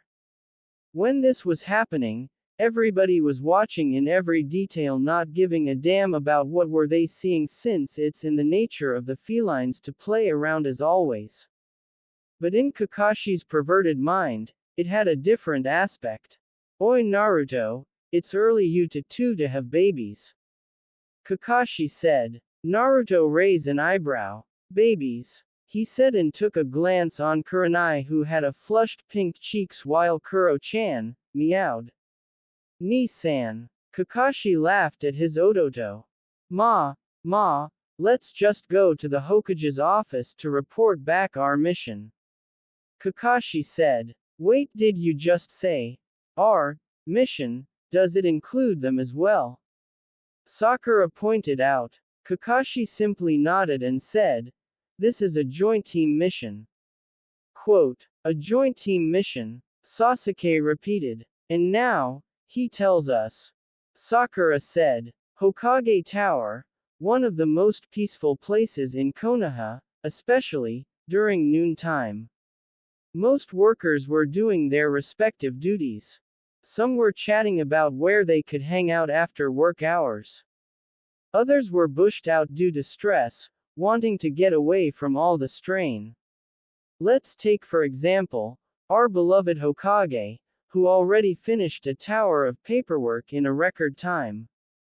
Ah, finally, no paperwork today, I can get to enjoy this peace and quiet for once, Sandaime thought, lighting his pipe as he turned to the window revealing the Hokage monument. Much to his dismay, his so-called peace and quiet was taken away easily. The office's door banged open, showing Team 7 and Team 8. So much to my peace and quiet, Sandaime thought. Hey Sandaime Gigi, we already finished the mission you gave us. Naruto said, while the other genins were rather surprised at Naruto's forwardness to the Hokage. Good, I have another job for you. Sandaime said as he looked for the scroll. Give us at least a C-ranked mission, Sandaime Gigi. Naruto said. Yes too. Sakura said. For once, Sasuke agreed with the pink-haired Kunoichi. Sandaime was thinking whether to pick the C-ranked one or the usual D-ranked one. Don't even think about giving us a D-ranked mission, old man. Naruto added, giving stress on Sandaime's nickname. Sandaime was in panic. He remembered when Naruto used that nickname, the memory already giving him the nosebleed. But by mere chance, he accidentally picked up the D-ranked mission scroll. Big mistake, old man. Naruto added. Everyone was starting to feel that something was seeping out of the blonde. They all saw Naruto form a hand seal and said, Harem no jutsu. Soon there were 8 women saying, Sarutobi-sama. As fast as the speed of sound, the nosebleeds occurred, coming from the raging hormone teenagers, perverted men, and from the perverted old geezer as well. Not long enough, there were medics everywhere helping out. Some were confused like how in Kami's name did these shinobis suffered with so much blood loss and it managed to injure the Hokage and even Kakashi, Konoha's copy nin. After the chaos brought by the newly formed jutsu, the jutsu has been declared as a kenjutsu, making it forbidden to use. It took the men for almost 20 minutes to revive to their feet. That left the 3 genins who were still unconscious courtesy of Naruto's jutsu. Sakura was helping her dearest Sasuke-kun while Shino was being helped by a medic. Hinata, on the other hand, was looking out for Kiba. Fine. This will be a joint team mission. Team 7 with Team 8, both Junins will be in charge. Your mission is to protect a bridge builder named Tazuna, as well as his family. Sandaime gave the mission scroll to Kakashi. Where is this man we're supposed to protect? Kurenai asked. At the same moment, the said man entered the room, looking at his protectors. Are they the ones who are going to protect me? He said, pointing at the ninjas with his index finger. Yes, they are. Please don't underestimate them, they are more reliable than you think. Sandaime said. I was talking about the brats. Tazuna said. Why you? Naruto was about to attack Tazuna with his fist but then he was stopped by his sensei, Kurenai. We're not here to kill Tazuna-san. We're here to protect him. Kurenai said, then she turned around to Tazuna. I suggest you take the Hokage's advice, if I were you. Kurenai added. The moment Tazuna saw Kurenai's eyes, he could feel his feet being buried to the floor, either from fear or anxiousness. Tazuna got even more nervous when he got suddenly crept up by a half-masked man and told him something about, you haven't seen the scariest part. Sandaime coughed a little bit to make known his presence once again. During your trip to Wave Country you will meet someone named Momochi Zabuza. Sandaime said. Isn't he the renowned demon of the mist? Kurenai asked. On Sandaime's face, there formed a smile. Yes, to everyone's knowledge he is the famous demon of the mist, but he is also one of my so-called contacts at the outside world. It is one of his ways to survive, be one with the hunter is what he had said to me all those years. Sandaime smiled. Zabuza will lead you on the way there about this. Sandaime said as he pulled another scroll and gave to Kakashi, who eyed the contents of the said scroll. Nami no Zaisho. Day 1. Noon. Near the west gate of Konoha, stood an old man. Probably in his late 40s. The said old man was with a group of young ninjas who were also waiting as well, just like him, the old man. He noticed something about the group.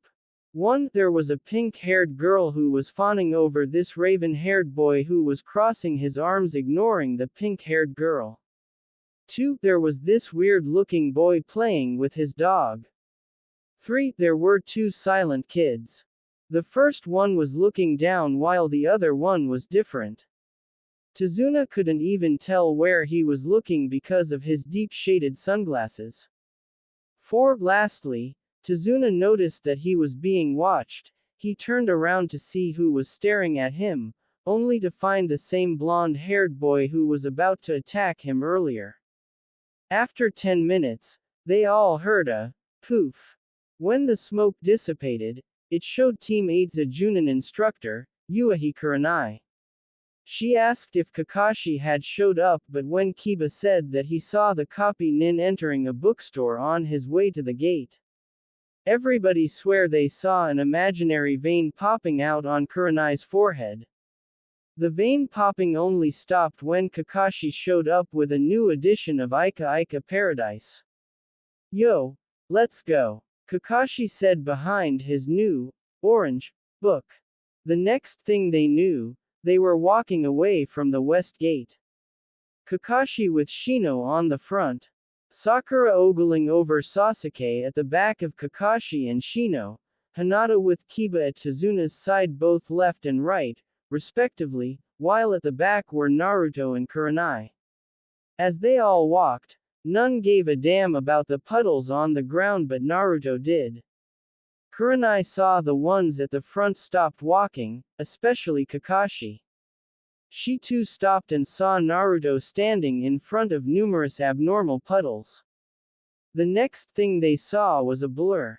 Everybody was caught up with the blur that turned into a group of ninjas and samurais. There were 4 ninjas particularly from the hidden village of the mist, and 4 samurais that came from the hidden village of the rock. They were so caught up that no one realized that one member of their group was captured quite easily, much to her dismay. Give us the old man and this won't get messy, the leader said, pointing at Tazuna with his katana. What if we don't? Kakashi replied. She dies, the leader said, pointing to the captured Kurenai. Sensei. Team 8 cried. They were in a battle position ready to rescue their sensei. Nobody moves, if one of you moved we'll kill you instead, leaving the old man and this exotic woman of yours to us, the leader said as he grinned manically. With this said, all the enemies were moving near Team 7 and Team 8. Naruto loosened up and he moved. The enemy leader's eyes shot at the blonde who was doing something with his hands. It didn't register to the leader's eyes. It was like a fast blur. The fool, what the heck was he thinking, forming hand seals when someone is ready to stab him at the back? The leader thought. They could all see Naruto, stabbed at the back by the enemy, being thrown at the side of the nearby forest. Naruto. Beat. Kurenai witnessed everything. She was still shaking from the fact that Naruto was stabbed in front of her. She could feel some beatings inside of her that she couldn't even comprehend. Beat. It can't be. Beat. Naruto-kun's dead. Beat. Impossible. Beat. It must be a genjutsu. Beat. But how come I didn't detect it? Single quote. Beat. I should have stopped it from happening. Beat. Single quote, comma, single quote. The sound of beatings didn't stop. It only took its pace even further and soon it became more ragged. What's the matter? Scared Ojo-chan? The leader asked behind Kurenai's ear. If I get loose from you, I swear I'm going to kill you. Kurenai said with gritted teeth. Let's see you try. The leader mocked the now freed Junin. Currently, both Junins, Kakashi and Kurenai, were fighting against the enemy ninjas. While the 5 genins were defending Tazuna's life against 4 samurais, Sakura and Hinata were both at Tazuna's side. Kiba and Akamaru already formed the Jujin Bushin. Shino was calling out his Kikai bugs. At the same time, Sasuke formed a set of hand seals and called out, Kaden, Gukaku no Jutsu. Once the flames were off, there was only one samurai left. Kiba used his Gatsuga to their last enemy, wanting to make his opponent to feel the loss he received. Meanwhile, both Kakashi and Kurenai were trying to fend off the flying shurikens heading their way. This is beginning to be child's play, the enemy ninja said as he formed a series of hand seals and said, Sweden. Suikuden no Jutsu. Kakashi was about to cast a jutsu the moment he saw the upcoming barrage of water until he heard a familiar voice shout out. Sweden. Sujinheki. Soon. Both Junins were seeing a wall of water in front of them. They both turned and saw the caster, Naruto, with somebody in tow. When the water dissipated, it revealed 5 ninjas, 3 leaf ninjas and 2 mist ninjas. The enemy ninjas stepped back when they saw the new additions, namely, Momochi Zabuza and Haku its female Haku. What's the matter? You all look like you've seen a ghost. Zabuza said as he picked up his sword, Kubikiri Haucho, from his back, bringing it forth. Haku, Zabuza called out. Haku slowly walked up to the enemy ninjas while in her right hand held 4 needles for each enemy ninjas. Perfect number, Haku thought. With one shot, Haku managed to slay a single ninja with her keen shot at its neck. 1 down, 3 to go, Haku said behind her mask. 3 needles were left in her hands, but this time she fired them all together, making the enemy ninjas lifeless before her. Zabuza noticed the blonde kid next to him as if the blonde was flinching or something. What's the matter, kid? Zabuza asked. Nothing. Naruto managed to stutter before he fell unconscious. Oi kid, you okay? Zabuza said. Everybody's attention flew to them. Both Kurenai and Kakashi ran up to them to see if Naruto was okay, while the genins walked to them, but Kakashi told them not look. Meanwhile, Kurenai, Haku, and Zabuza were beside Naruto. They saw the stab near Naruto's left shoulder. Kurenai didn't imagine that the stab passed through his body. Slowly, they all saw a small tint of red chakra coming out of his body, healing his wounds perfectly. But something was off. Naruto had not yet awakened from his unconsciousness. Kakashi walked up to them and carried Naruto at his back.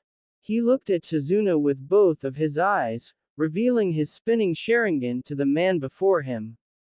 Explain yourself. You only ordered protection from rogue bandits, animals, but you never spoken of enemy ninjas. This mission is clearly a high-level C-ranked mission.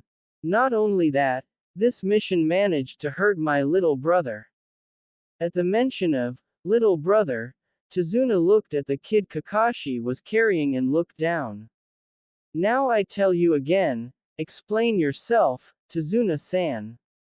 Kakashi said. Tazuna started to tell the whole group about what has been happening in Wave Country, including Gato, who wants Tazuna dead for making this bridge that will corrupt his Gato business. Tazuna, Zabuza said as if tasting the name. Tazuna looked at the famous demon of the mist with bullets forming at the side of his face. Kakashi, if that kid wakes up, he'll probably tell us to continue this mission. Zabuza said as he looked at Kakashi and turned to look at Kurenai.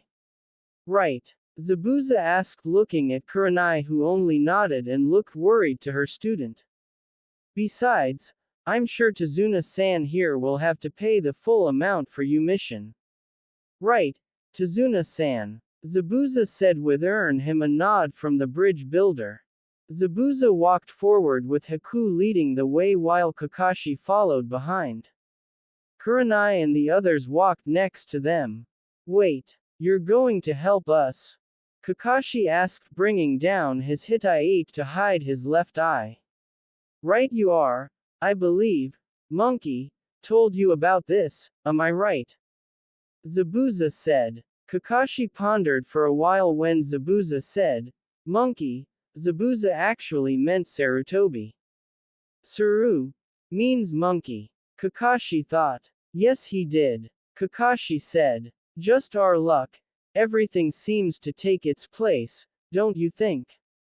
Zabuza said as he walked to the near boat with a man in it. It's rather peaceful yet disturbing in here. Kurenai thought while Naruto was sound asleep at her lap. Both of them were at the back while the ones at the front were Kakashi and Zabuza, followed by Haku, Tazuna and Shino. Next to them were Sasuke and Sakura, followed by Hinata and Kiba, and the ones at the back as well, including the driver of the boat. Some were thinking about what had happened earlier. Let's take for example. That was the Sharingan. Kakashi-sensei had the Sharingan. Sasuke. This boy is a demon vessel, just like Haku. Zabuza. He's just like me. Haku. What was that feeling a while ago? It felt like my heart was beating hard and fast. Kurenai. It took them 20 minutes to arrive at the shoreline of the wave country. The first thing they saw was the fair treatment the villagers had. Some were poor. Some were lucky to have homes as they call it. Soon, they were in front of Tazuna's house. It wasn't small or big. It was perfect for the old man and his family. Welcome to my humble home, Tazuna said. Once they entered, Tazuna was greeted by her daughter, Tsunami. Father, what took you so long? She asked, bringing her hand to her hip as she waited for her father to reply. Oh, well, you see, I have to ask for some help, Tazuna said as he pointed at the ninjas behind him. After a couple of minutes, the genins were at the living room, resting or talking. How do you think Naruto's doing? Hinata asked her teammate. He'll be fine. Plus, Kurenai-sensei is with him, remember? Kiba said as he made sure that Hinata won't get worried too much. I guess you're right, arigato, Kiba-kun. Hinata said, letting the kun slip from her mouth. She noticed Kiba looked away as he waved his hand saying, it's nothing, with flushed pink cheeks. Meanwhile at the front porch of Tazuna's house, Kakashi and Zabuza with Haku were there talking. Mostly about shinobi stuff and their mission, but their topic suddenly changed by Zabuza. Your brother, what's his name? Zabuza said. Naruto, Uzumaki Naruto. Kakashi said. He's quite interesting, if you ask me. Zabuza said. Kakashi an eyebrow and left the porch. Kakashi was soon followed by Zabuza with Haku in tow. At the same moment in the guest room, Kurenai was watching Naruto sleep on his futon. Naruto hadn't showed any interest in waking up for quite some time now in his watcher's opinion. A minute had passed. Kurenai noticed Naruto's breathing was becoming ragged and his chest was rising rather high. Naruto, Kurenai said in panic. She suddenly noticed Naruto's eyes were opening slowly. Naruto slowly sat up and saw his sensei with an expression he hadn't seen before. It was a mix of sadness, hurt, happiness, and shock. The next thing he knew, he was caught off guard as Kurenai pulled him into a hug. What were you thinking? You had me worried so much. Naruto heard Kurenai say. I'm sorry. Naruto said as he returned the hug back. Is she crying? She is. Oh God, what did I do? Kurenai-chan, please don't cry. Naruto said. Unknown to him he let out the chan in Kurenai's name. At the same time, Kakashi, Zabuza and Haku were watching the couple's lovely session, as to what Kakashi had named it. This is quite interesting. Don't you think, Zabuza-san? Kakashi said with a smirk under his face mask, letting Naruto and Kurenai know their presence. The moment they heard Kakashi's voice, they let go of each other. Kurenai sat up and looked down at the floor, wishing to get sucked by the earth. She hated when Kakashi gets to his teasing mode. Zabuza grinned at the event he had witnessed. He looked at Kakashi and said, "Yay. Very interesting indeed," Zabuza said, putting a stress mark on every word. How are you feeling, Naruto-kun? Haku asked behind her mask. I feel fine. Who are you anyway? Naruto asked. My name is Haku. I'm Zabuza's sister. Haku said as she revealed her smiling face to the young blonde. What? Naruto said, almost shouted. You don't even look close to him. I don't see any family resemblance between the both of you. Naruto said rather loudly that made the man called Zabuza twitch his eyebrow rather at a fast speed. Baka. I adopted Haku back when she was still a child.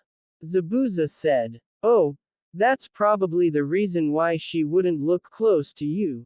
She's too pretty to be your sister.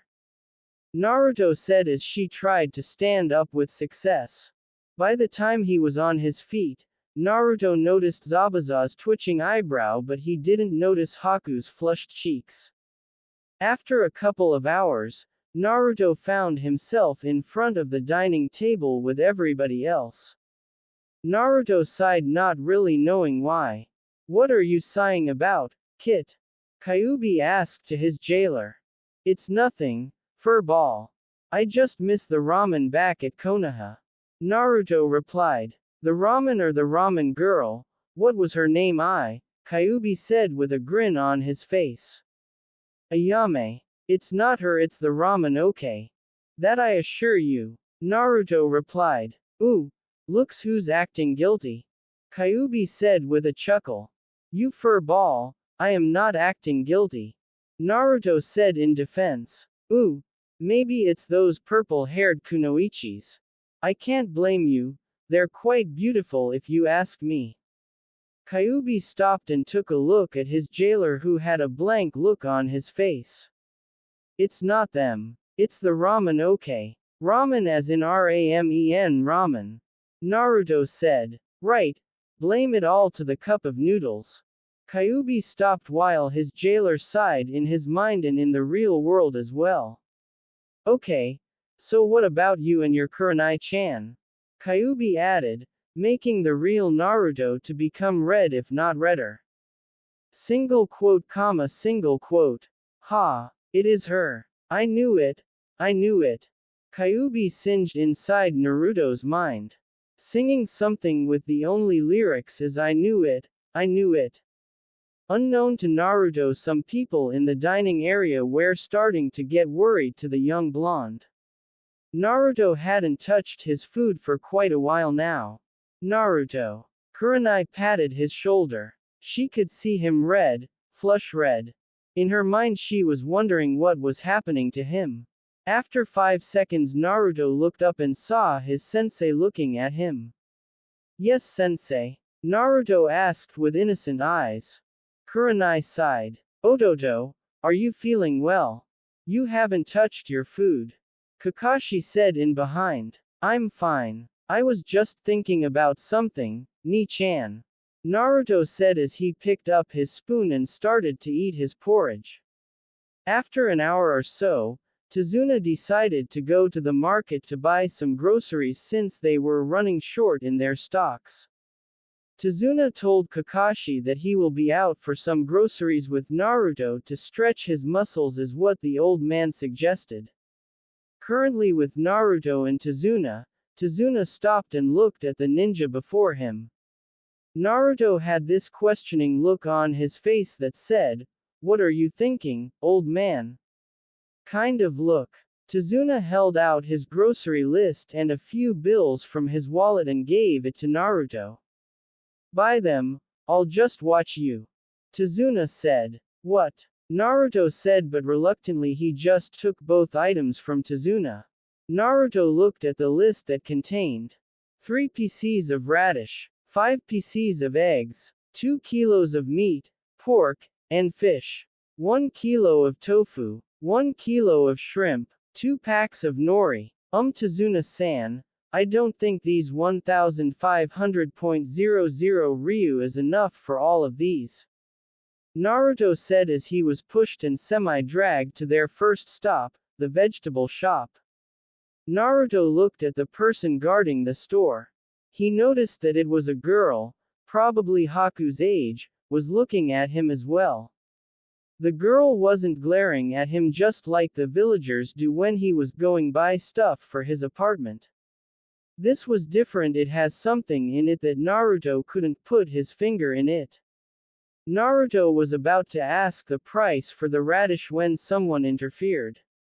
2 samurais that had similar clothing with the ones who had attacked yesterday came.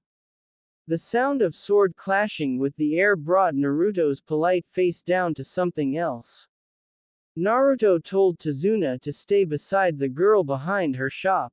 Naruto loosened his stance. Everybody saw both Naruto's feet bouncing and his face was neutral, not giving any emotions to his opponent. What are you trying to do? Mock us to death? The bald samurai said. The said bald samurai was readying himself as well. He ordered his comrade to do it as well, but he was too dumbfounded when his comrade's katana was gone. This is quite a beautiful sword, if you ask me. The bald samurai looked at the owner of the voice, which belonged to the blonde boy who took a kenjutsu stance as well. Can we do this fast? I have to buy these groceries, nay. Naruto said in his natural tone. Silence filled the marketplace. Everybody was looking at them and to the blonde boy who had managed to snag the opponent's katana. They all had the same thoughts running in their minds like the bald samurai. How the heck did he do that? Take him out. The other enemy samurai said. It rang to the bald samurai's mind like a big boom. He attacked Naruto fast, but he noticed that he just slashed the air as if the said blonde boy wasn't there. On top of you, the bald samurai's comrade shouted.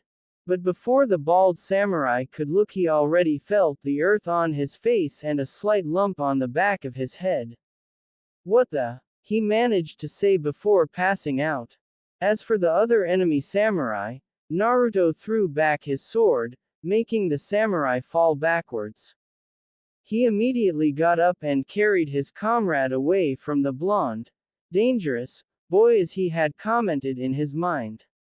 Once Naruto saw that the enemies were gone, he turned back to his polite facade to Tazuna and to the storekeeper, who had, by the way, hearts on her eyes just like the other storekeepers. After a couple of minutes, both Tazuna and Naruto went back to Tazuna's house with 2 fully loaded grocery bags in each arm. By the time they entered the house, they were greeted with questioning looks on their faces. Where's the feast, Tazuna-san? Kakashi asked. You didn't spend all the money, didn't you, father? Tsunami said as she looked at the grocery bags. Oh, how shall I say this? I got a lot of discounts today, Tazuna said. Discount? Since when do those ladies ever give you a discount? Tsunami asked, eyeing her father. At this point everybody was in the kitchen, hearing their conversation. Oh, Naruto did it, actually. Tazuna said, making Naruto scratch the back of his head. Your brother is quite lucky with the females, if I may add. Tazuna said to Kakashi rather loudly, that made everyone in the room look at the blonde, who fighting not to blush at the moment. How did you do it? Kiba asked. Do what? Naruto said, still not getting what was the main topic. You've managed to get really rare high discounts, how did you do it? Tsunami asked. I guess I just walked up to the storekeeper and asked how much does it cost. Naruto said. Right. Kiba said. Did they ask you something? Tsunami asked. Actually, they did. They asked me if I was a relative of yours, but then Tazuna-san said I was a visiting relative of yours, do you believe that? But then some were asking for my name, age, where I live, but they got disappointed with the age, though. But then again, they asked me if I was interested in older women. Naruto said. So what was your answer? Haku asked. Naruto said as he was in a thinking position. My answer was, I don't know. Since I really don't know what they were talking about, hey, what's wrong with you guys? You all had the same expression with the ones at the market. Naruto said. Kakashi laughed and caught Naruto by the neck, brushing his hair in the process. Come on, you and your teammates will train with us today. Kakashi said. Outside Tazuna's house, there stood Team 7 and 8 along with Zabuza and Haku. All of the genin sat at the ground while the others were different. Kakashi was explaining to the genin something about tree climbing and chakra control until someone was yawning. Kakashi looked who was disturbing his class only to find Naruto yawning and covering his mouth as he yawned. Naruto! Kakashi yelled and took out a kunai and threw it to the said blonde who managed to catch it attentively. Go and climb that tree without using your hands, now. Sasuke smirked at this. You're not so great now, are you Dobi? Sasuke thought. Naruto got to his feet and went to the said tree. He crouched a little, bringing both of his feet apart. He formed a tiger seal and started to store enough chakra to his feet. Once he had enough chakra, he started to run up to the tree and then he began to walk up to reach to the top. He could see everybody from the top. He backflipped and caught a branch and another branch until he reached the lower part of the tree, the ground. Most of the genins were telling him, "How did you do that?" And, "That was amazing," something like that. Naruto threw back the kunai to Kakashi who caught it easily. Meanwhile, Sakura could swear her crush was glaring at Naruto. He's been acting weird since yesterday. Sakura thought. Her reverie was cut off when Kakashi patted her at the back. Behind him was Hinata and Haku. You're going with them, practice your tree climbing at that side. Kakashi said as he pointed at the other side of the clearing, namely, the right side of the training ground. On the left side were the boys while at the right were the girls. At the girls' side, Haku was the first one to finish the exercise followed by Hinata and Sakura at the same time. At the boys' side, Naruto was the first since he had done it in front of their eyes, Kiba and Shino was next to finish. Naruto had offered Sasuke help but the Uchiha sole survivor refused it quite arrogantly. Instead Sasuke challenged Naruto to a fight. Fight me, Sasuke said. Naruto looked at Sasuke as if he'd gone crazy. Huh, he said. I said fight me, Uzumaki Naruto. Sasuke said as he pulled out his Fuma Shuriken.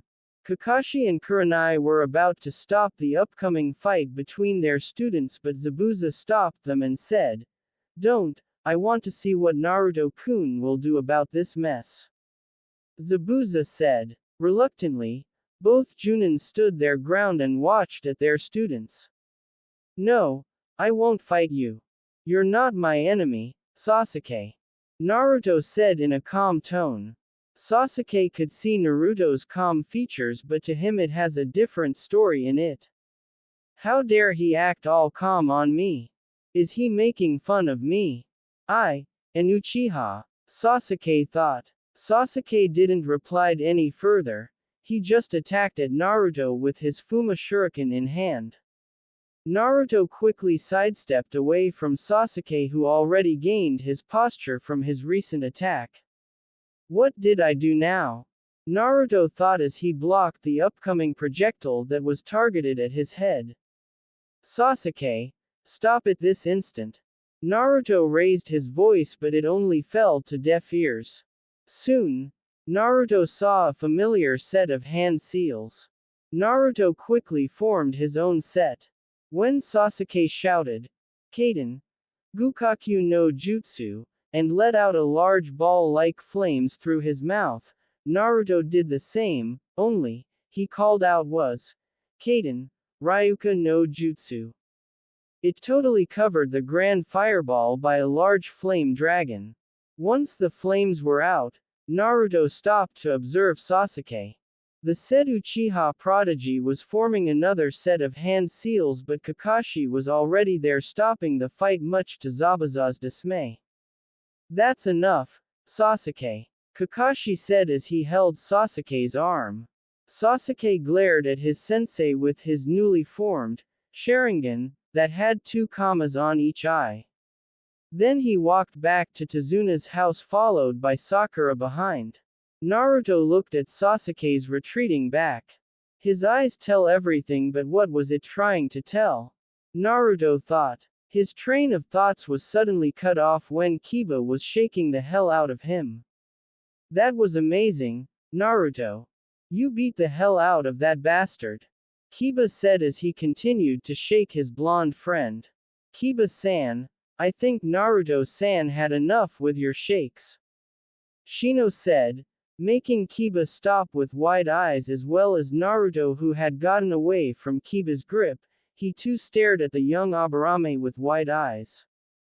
Shino, on the other hand, raised his eyebrow. Have you realized that you let out a couple of words with numerous syllables in it? Naruto said, still disbelieving. Thank you for the observation, Naruto-san.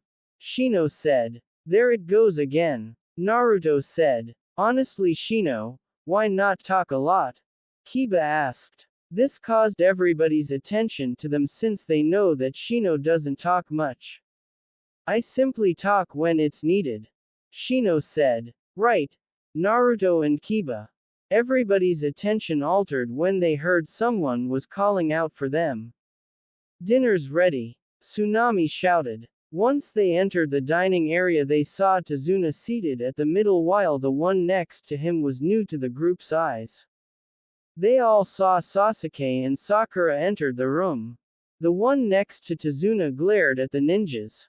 It matches with Hyuga Hiyashi's glare in Hinata's opinion.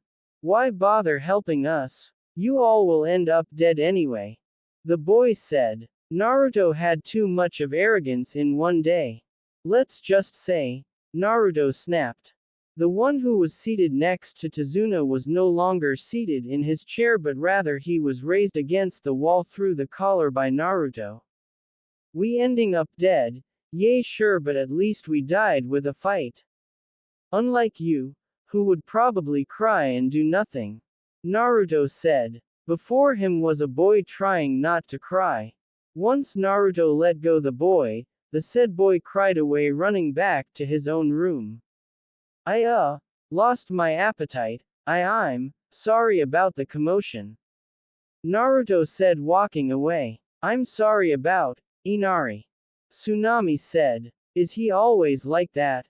Kurenai asked. Tsunami shook her head. No, he was a cheerful boy but when his father died, Tsunami looked down, not wanting to remember some unwanted memories. Tazuna looked at his daughter with remorse in his eyes. He knew her husband's death hadn't stopped plaguing her and her son's memories. Dinner went with an eerie silence. The only thing that can be heard was the steam being produced by the rice cooker. After dinner, Tsunami decided to take Inari's meal to his room. Meanwhile, Kakashi separated the group once again, the girls at the right and the boys at the left. He told them to sleep early since in the next day Tazuna will have to go to the construction site where the bridge is being built.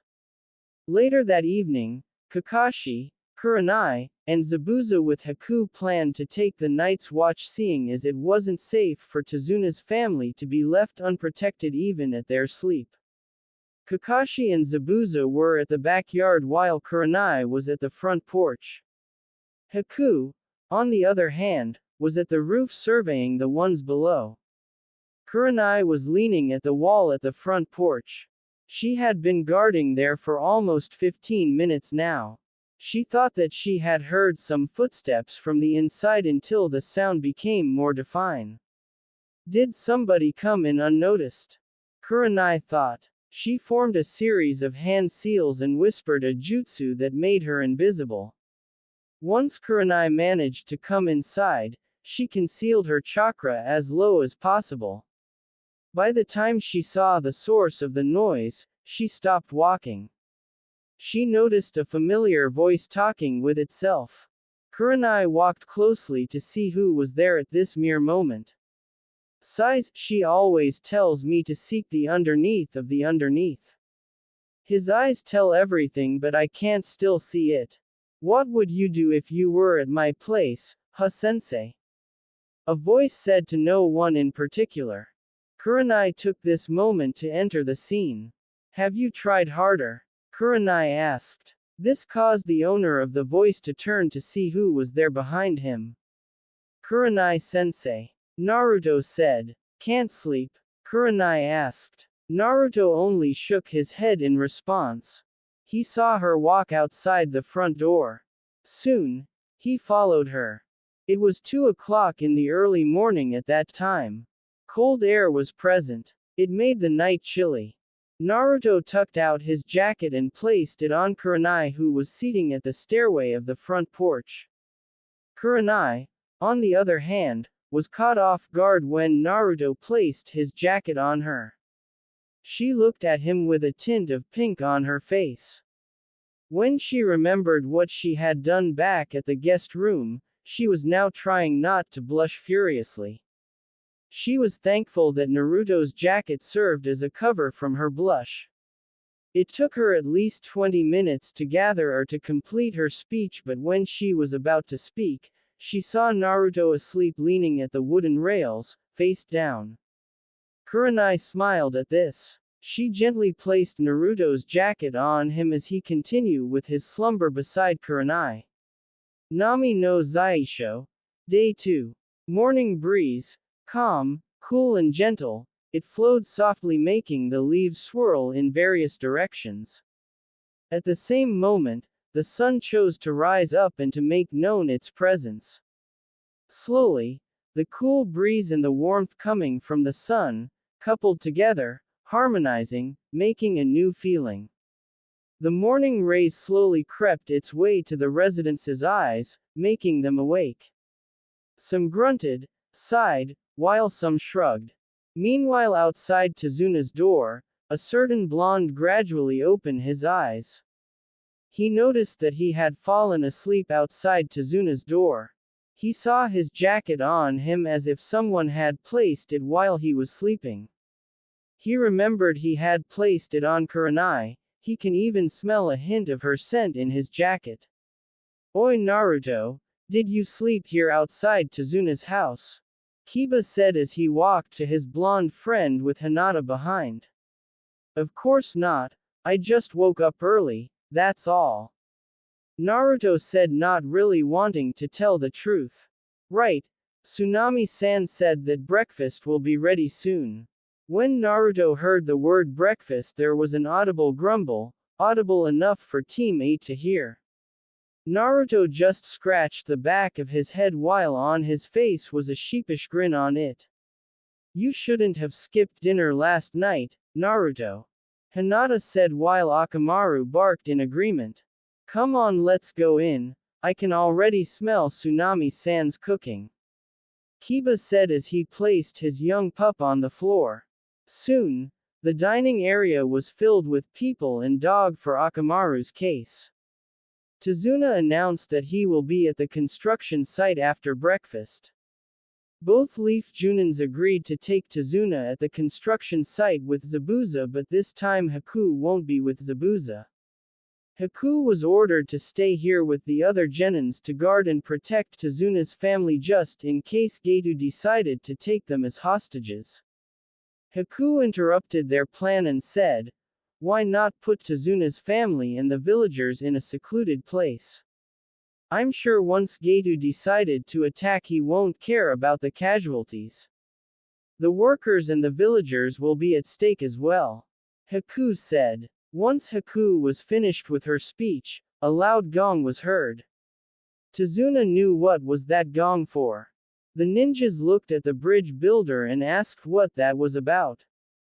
Tazuna looked at them with beads of sweat forming on his forehead. He had the same look back when he saw Kurenai's eyes. It's Getu, he's at the construction site. Tazuna said. Meanwhile at the said bridge site, Getu's men, ranging from bandits, swordsmen, and newcannons, were at the site. It caused the workers to flee out of fear. Once the workers were about to reach the end of the bridge, they all saw a group of ninjas with Tazuna and his family in tow. Both Leaf Junins and Mist ninjas stayed to protect the bridge while the genins were ordered to place the villagers and the workers as well as Tazuna's family in a safe clearing. When Zabuza formed a familiar set of hand seals in Kakashi's opinion, Kakashi turned to Sasuke and Kiba. Sasuke, Kiba, both of you will be in charge of the villagers' safety. Kakashi said and turned to Hinata. You will lead them to a safe place. 3 genins nodded their heads. The genins ran with Hinata leading the way. It only took them at least 3 minutes to find a safe spot. They were contemplating whether if some of them will have to go back to help their senseis. Shino and Kiba decided to stay to protect the others while Naruto and Sasuke agreed to go back and help. Sakura was about to say that she wants to go with Naruto and Sasuke, but Naruto beat her up to it. Hinata should come with us. Her Byakugan can see through the mist Zabuza-san had made. Naruto said. Sakura was about to complain, but when she saw Sasuke's eyes turn into something different, she just nodded in response. Naruto saw Sasuke's eyes. There, he saw the Sharingan. Sasuke had 2 commas on each eye. Anyo, we should hurry up to help back our senseis. Hinata whispered loud enough for them to hear. Without thinking, they all run fast to the bridge where the fight had already begun. At the bridge, Kakashi with his Chidori was attacking one of the Nukenins. Zabuza with his Kubikiri Haucho was currently blocking the attacks of 3 swordsmen. Haku managed to kill most of the bandits with her Maku Hyusho. Kurenai with her Kokuangyo no Jutsu, she managed to slay at least 2 Nukenins with her genjutsu. Zabuza was about to say to Getu, give up, until they all heard a vaguely loud thump that made the bridge quake. Now, behind Getu was a giant which everyone thought. The genin group that consists of Hyuga Hinata, Uchiha Sasuke, and Uzumaki Naruto, came. They managed to see who their superior's opponent was. From their point of view, that being was beyond enormous. He's taller than Gai-san. Naruto. What the heck? Sasuke. Hinata. I like you all to meet Okubo, your doom. Getu smiled and left with his attendant. He waved a farewell to the ninjas at the bridge as he escaped in his boat. Kakashi surveyed the one in front of him and his comrades. From what he can tell, this match will be different. Why left a single man to fight with us? Getu only used those men a while ago to make us exhausted for this major fight. How could I not see it? Darn it, Kakashi thought. He looked at Zabuza, who was looking at him as well. Haku was looking at her Aniki. From what she could see, Zabuza and Kakashi had a plan under their sleeves. Zabuza tightened his grip on his Kubikiri Haucho while Kakashi formed a set of hand seals and held his right wrist. After a couple of seconds, a sound of creaking can be heard all over the place. Zabuza looked at Kakashi, who nodded in response. With a fast blur, Kakashi and Zabuza attacked at the man before them. Kakashi on the top with his Chidori while Zabuza below with his Kubikiri Haucho. Everybody would have thought that their attack would be a success, but on the contrary it failed miserably. Okubo caught Kakashi by the arm while Zabuza's attack was blocked only by Okubo's arm shield. What the? He should be cut in half, not like this. Zabuza thought. His reverie was cut off when he and Kakashi got thrown to the wooden railings of the bridge, making them unconscious in the process. Haku ran for Zabuza while Naruto ran for Kakashi. Kurenai was about to stop Naruto, but Okubo moved in, giving Kurenai a knee kick on her stomach. The force and pressure made her cough blood and flew back, but Okubo managed to catch her by the hair, making Kurenai wince in pain. Hinata managed to shout out Kurenai's name out of fear. Haku, Hinata, Sasuke were about to attack, but something was off. They couldn't move. Okubo looked at them with a sly smile on his face. Can't move. This technique is called Kanashibari no Jutsu, surprised. I see. Okubo said. Okubo saw the blonde boy glaring at him as if the said blonde was trying to pierce Okubo's eyes. You care for this pitiful woman? Okubo smirked and looked at Kurenai's features with malice in his eyes as he licked the trickle of blood from her chin. This caused Naruto to get even more enraged. Why won't you try and catch her then? Naruto watched as Okubo raised Kurenai once again. Okubo clenched his fist and did something unforgivable in Naruto's opinion. Okubo punched Kurenai at the stomach, making her fall off the bridge.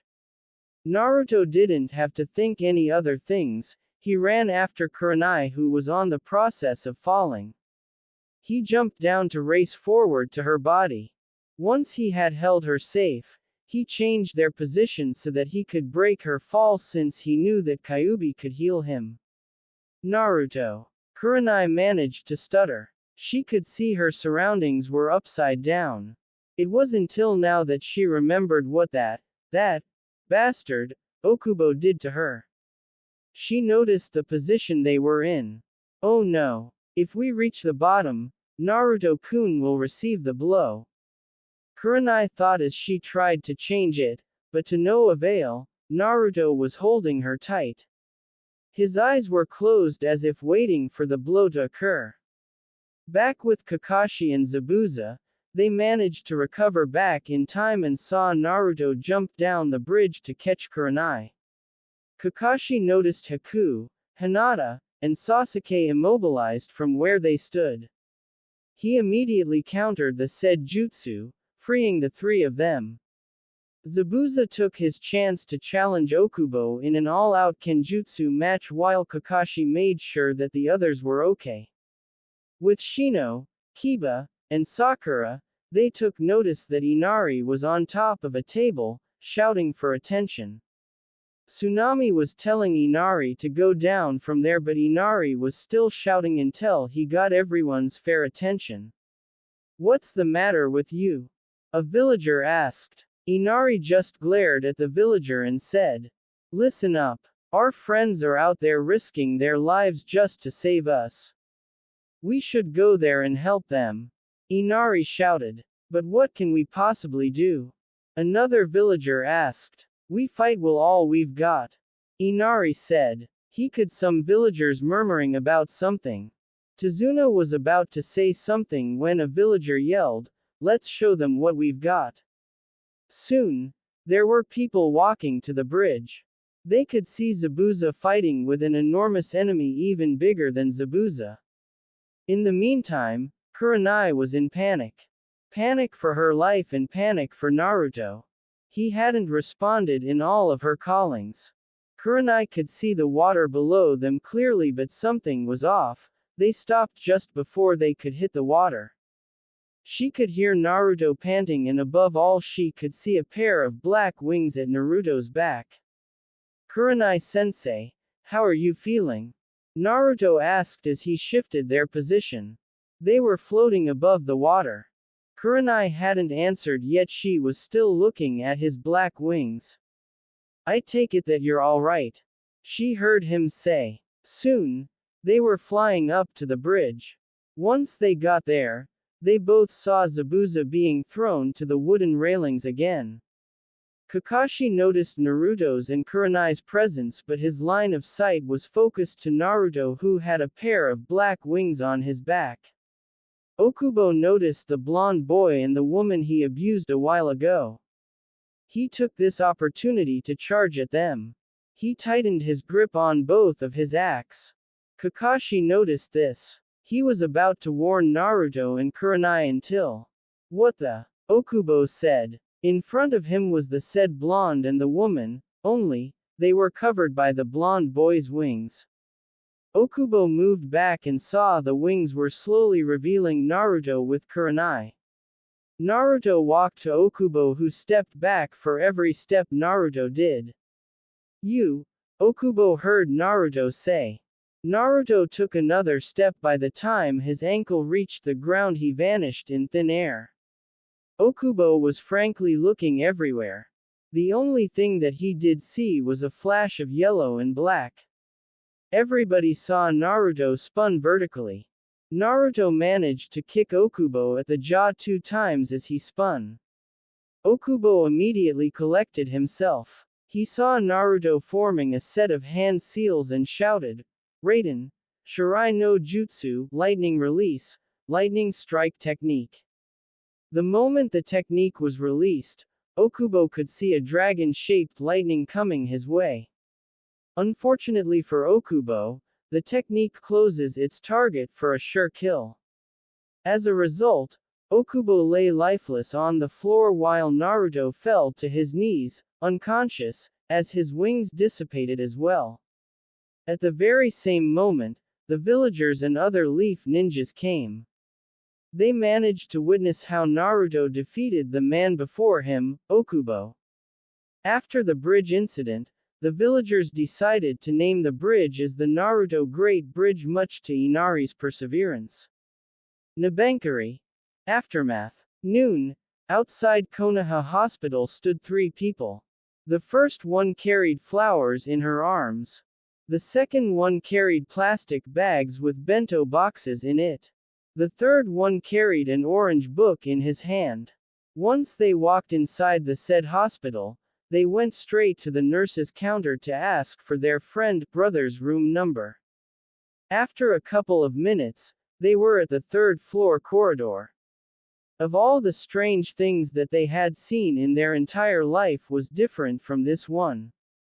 Before them was Konohagakure no Sato's Sandame Hokage, Sarutobi, listening, eavesdropping intently behind Uzumaki Naruto's door. Hokage-sama, what are you doing? Sandame heard a woman's voice say. By the time Sandame turned, he saw Hatake Kakashi, Azuki Yugo, and Mitarashi Anko, looking at him with a questioning look on their faces. But before he could answer, Naruto's door swung open, revealing Yuahi Kurenai. She looked at the newcomers with a surprised, shocked expression on her face. Naruto-kun's awake now.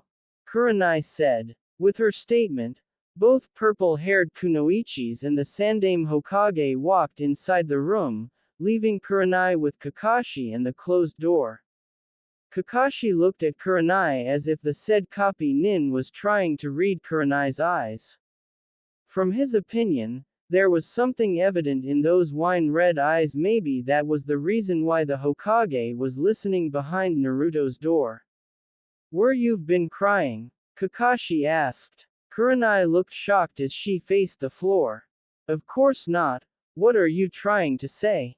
Kurenai asked. Nothing.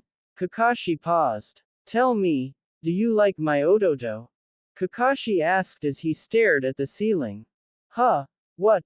I was thinking of the possible answers as why were you crying? I had 3 answers. First, Naruto's health became critical. Second, you were so worried for Naruto-kun's life, just like back at Tazuna's house.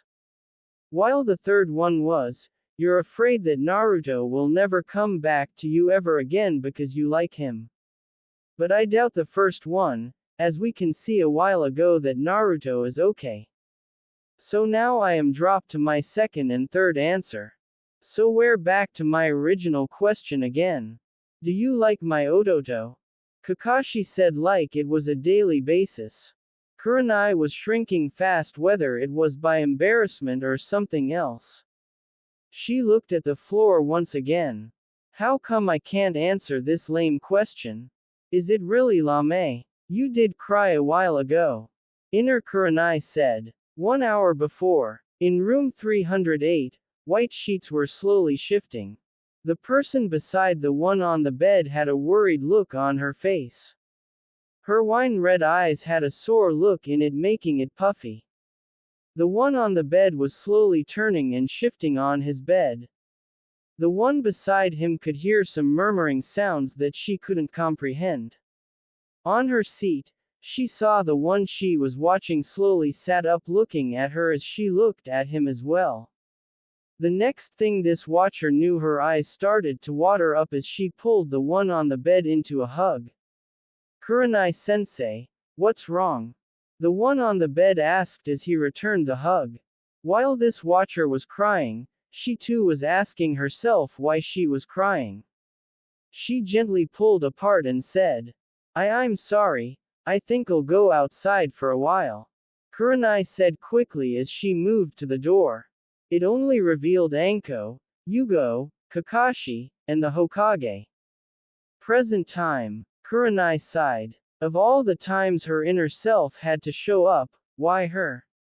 What are you saying, Kakashi? Kurenai whispered, still looking at the floor. Kakashi smiled. Piece of advice: try to sort out your feelings before moving into action. Kurenai looked at Kakashi as he opened Naruto's door, leaving her behind. Ni-san, did you bring any of my clothes? Naruto asked. Why bother? Have you looked at yourself on the mirror? Kakashi said. What? Are you stating that I became fat? Naruto asked, which caused Sandaime to chuckle. No, from what I can remember you were just around 4 feet high, but now you're almost as tall as Shino, if not, maybe even taller than him. Kakashi said. You're kidding me, right? How can I become that tall? Naruto stopped as he saw himself on the mirror with wide eyes.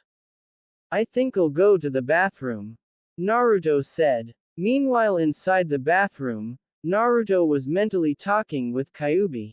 Hey kid, what's up? Kyuubi asked as his jailer was practically racing inside the bathroom. What do you mean, what's up? What did you do to me? Naruto asked. Oh, that. I just messed with your height and etc. That's all. I have to admit that Ayeka lady did pull a lot of strings around you. Kyuubi said like it was a normal thing to say. Unfortunately for Naruto, he had the urge to faint or to scream. Now fainting would not be a good idea, same with screaming as well. After a couple of minutes, he walked back to his room, where a nurse came in with a paper bag in hand and a bouquet of flowers on the other hand.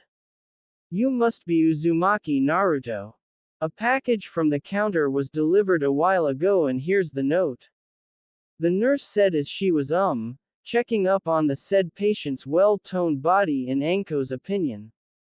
It came with the clothes and flowers as well. The nurse added. Soon she left the patient's room for another duty. The moment the word, clothes, came out from the nurse's lips, all of the visitors were looking at each other. That meant, that was strange. They all took notice that Naruto was smiling as he saw the note. Both Kakashi and Anko got curious who could possibly give Naruto a new set of clothes and a bouquet of red flowers. At the same time, they both took the card from Naruto, but when they were about to read it they were thinking the same thing. A blank note. What? Naruto asked with a smirk on his face. Is this some kind of a trick, Naruto? Anko asked. Give me that, Kakashi said as he activated his Sharingan to see if there was any genjutsu place on the note, but he didn't found one. There's a genjutsu placed on that note, Naruto said. How did you know? I didn't even detect it with my Sharingan, Kakashi said. Naruto chuckled while Anko raised an eyebrow, waiting for an answer. How shall I say this? It's a complicated genjutsu. All you have to do is to drop a part of the original receiver's blood of that note, Naruto said in a matter-of-fact kind of way. Yugo was watching this, obviously intrigued, while Sandaime was left sitting on his chair. Naruto was at the front. Anko was about to slice a part of Naruto's skin, but Kakashi and Yugo stopped the Tokubetsu Junin before her kunai was about to scratch the blonde's skin. What? Naruto-kun said. In order to dispel that genjutsu it need Naruto-kun's blood. Anko said. It needs a droplet, not a cup of blood, Yugo said, but before everyone started to rumble again, Sandaime made his presence known again. Ahem, Naruto, I'm sure they won't mind if you show them that note later, Sarutobi said, but then continued. There's something I want to see, that is if you want Anko-chan and Yugo-chan to see it as well. Kakashi knew what was the Hokage was talking about. Probably, that was his main reason why Sandaime was here aside from visiting Naruto. Naruto looked at Kakashi, who nodded in response. Naruto sighed and then he took off his shirt.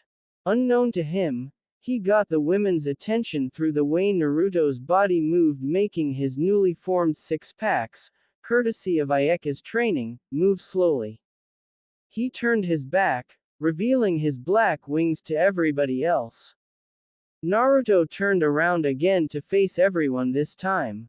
Nobody had noticed his progress because of his baggy jumpsuit, so the ones before him were either speechless or surprised. Tell me something that I don't know, Sandaime Gigi. How did I get these wings? Naruto asked. Sighs Naruto, those wings came from your mother's bloodline. It is in their only lineage to have wings.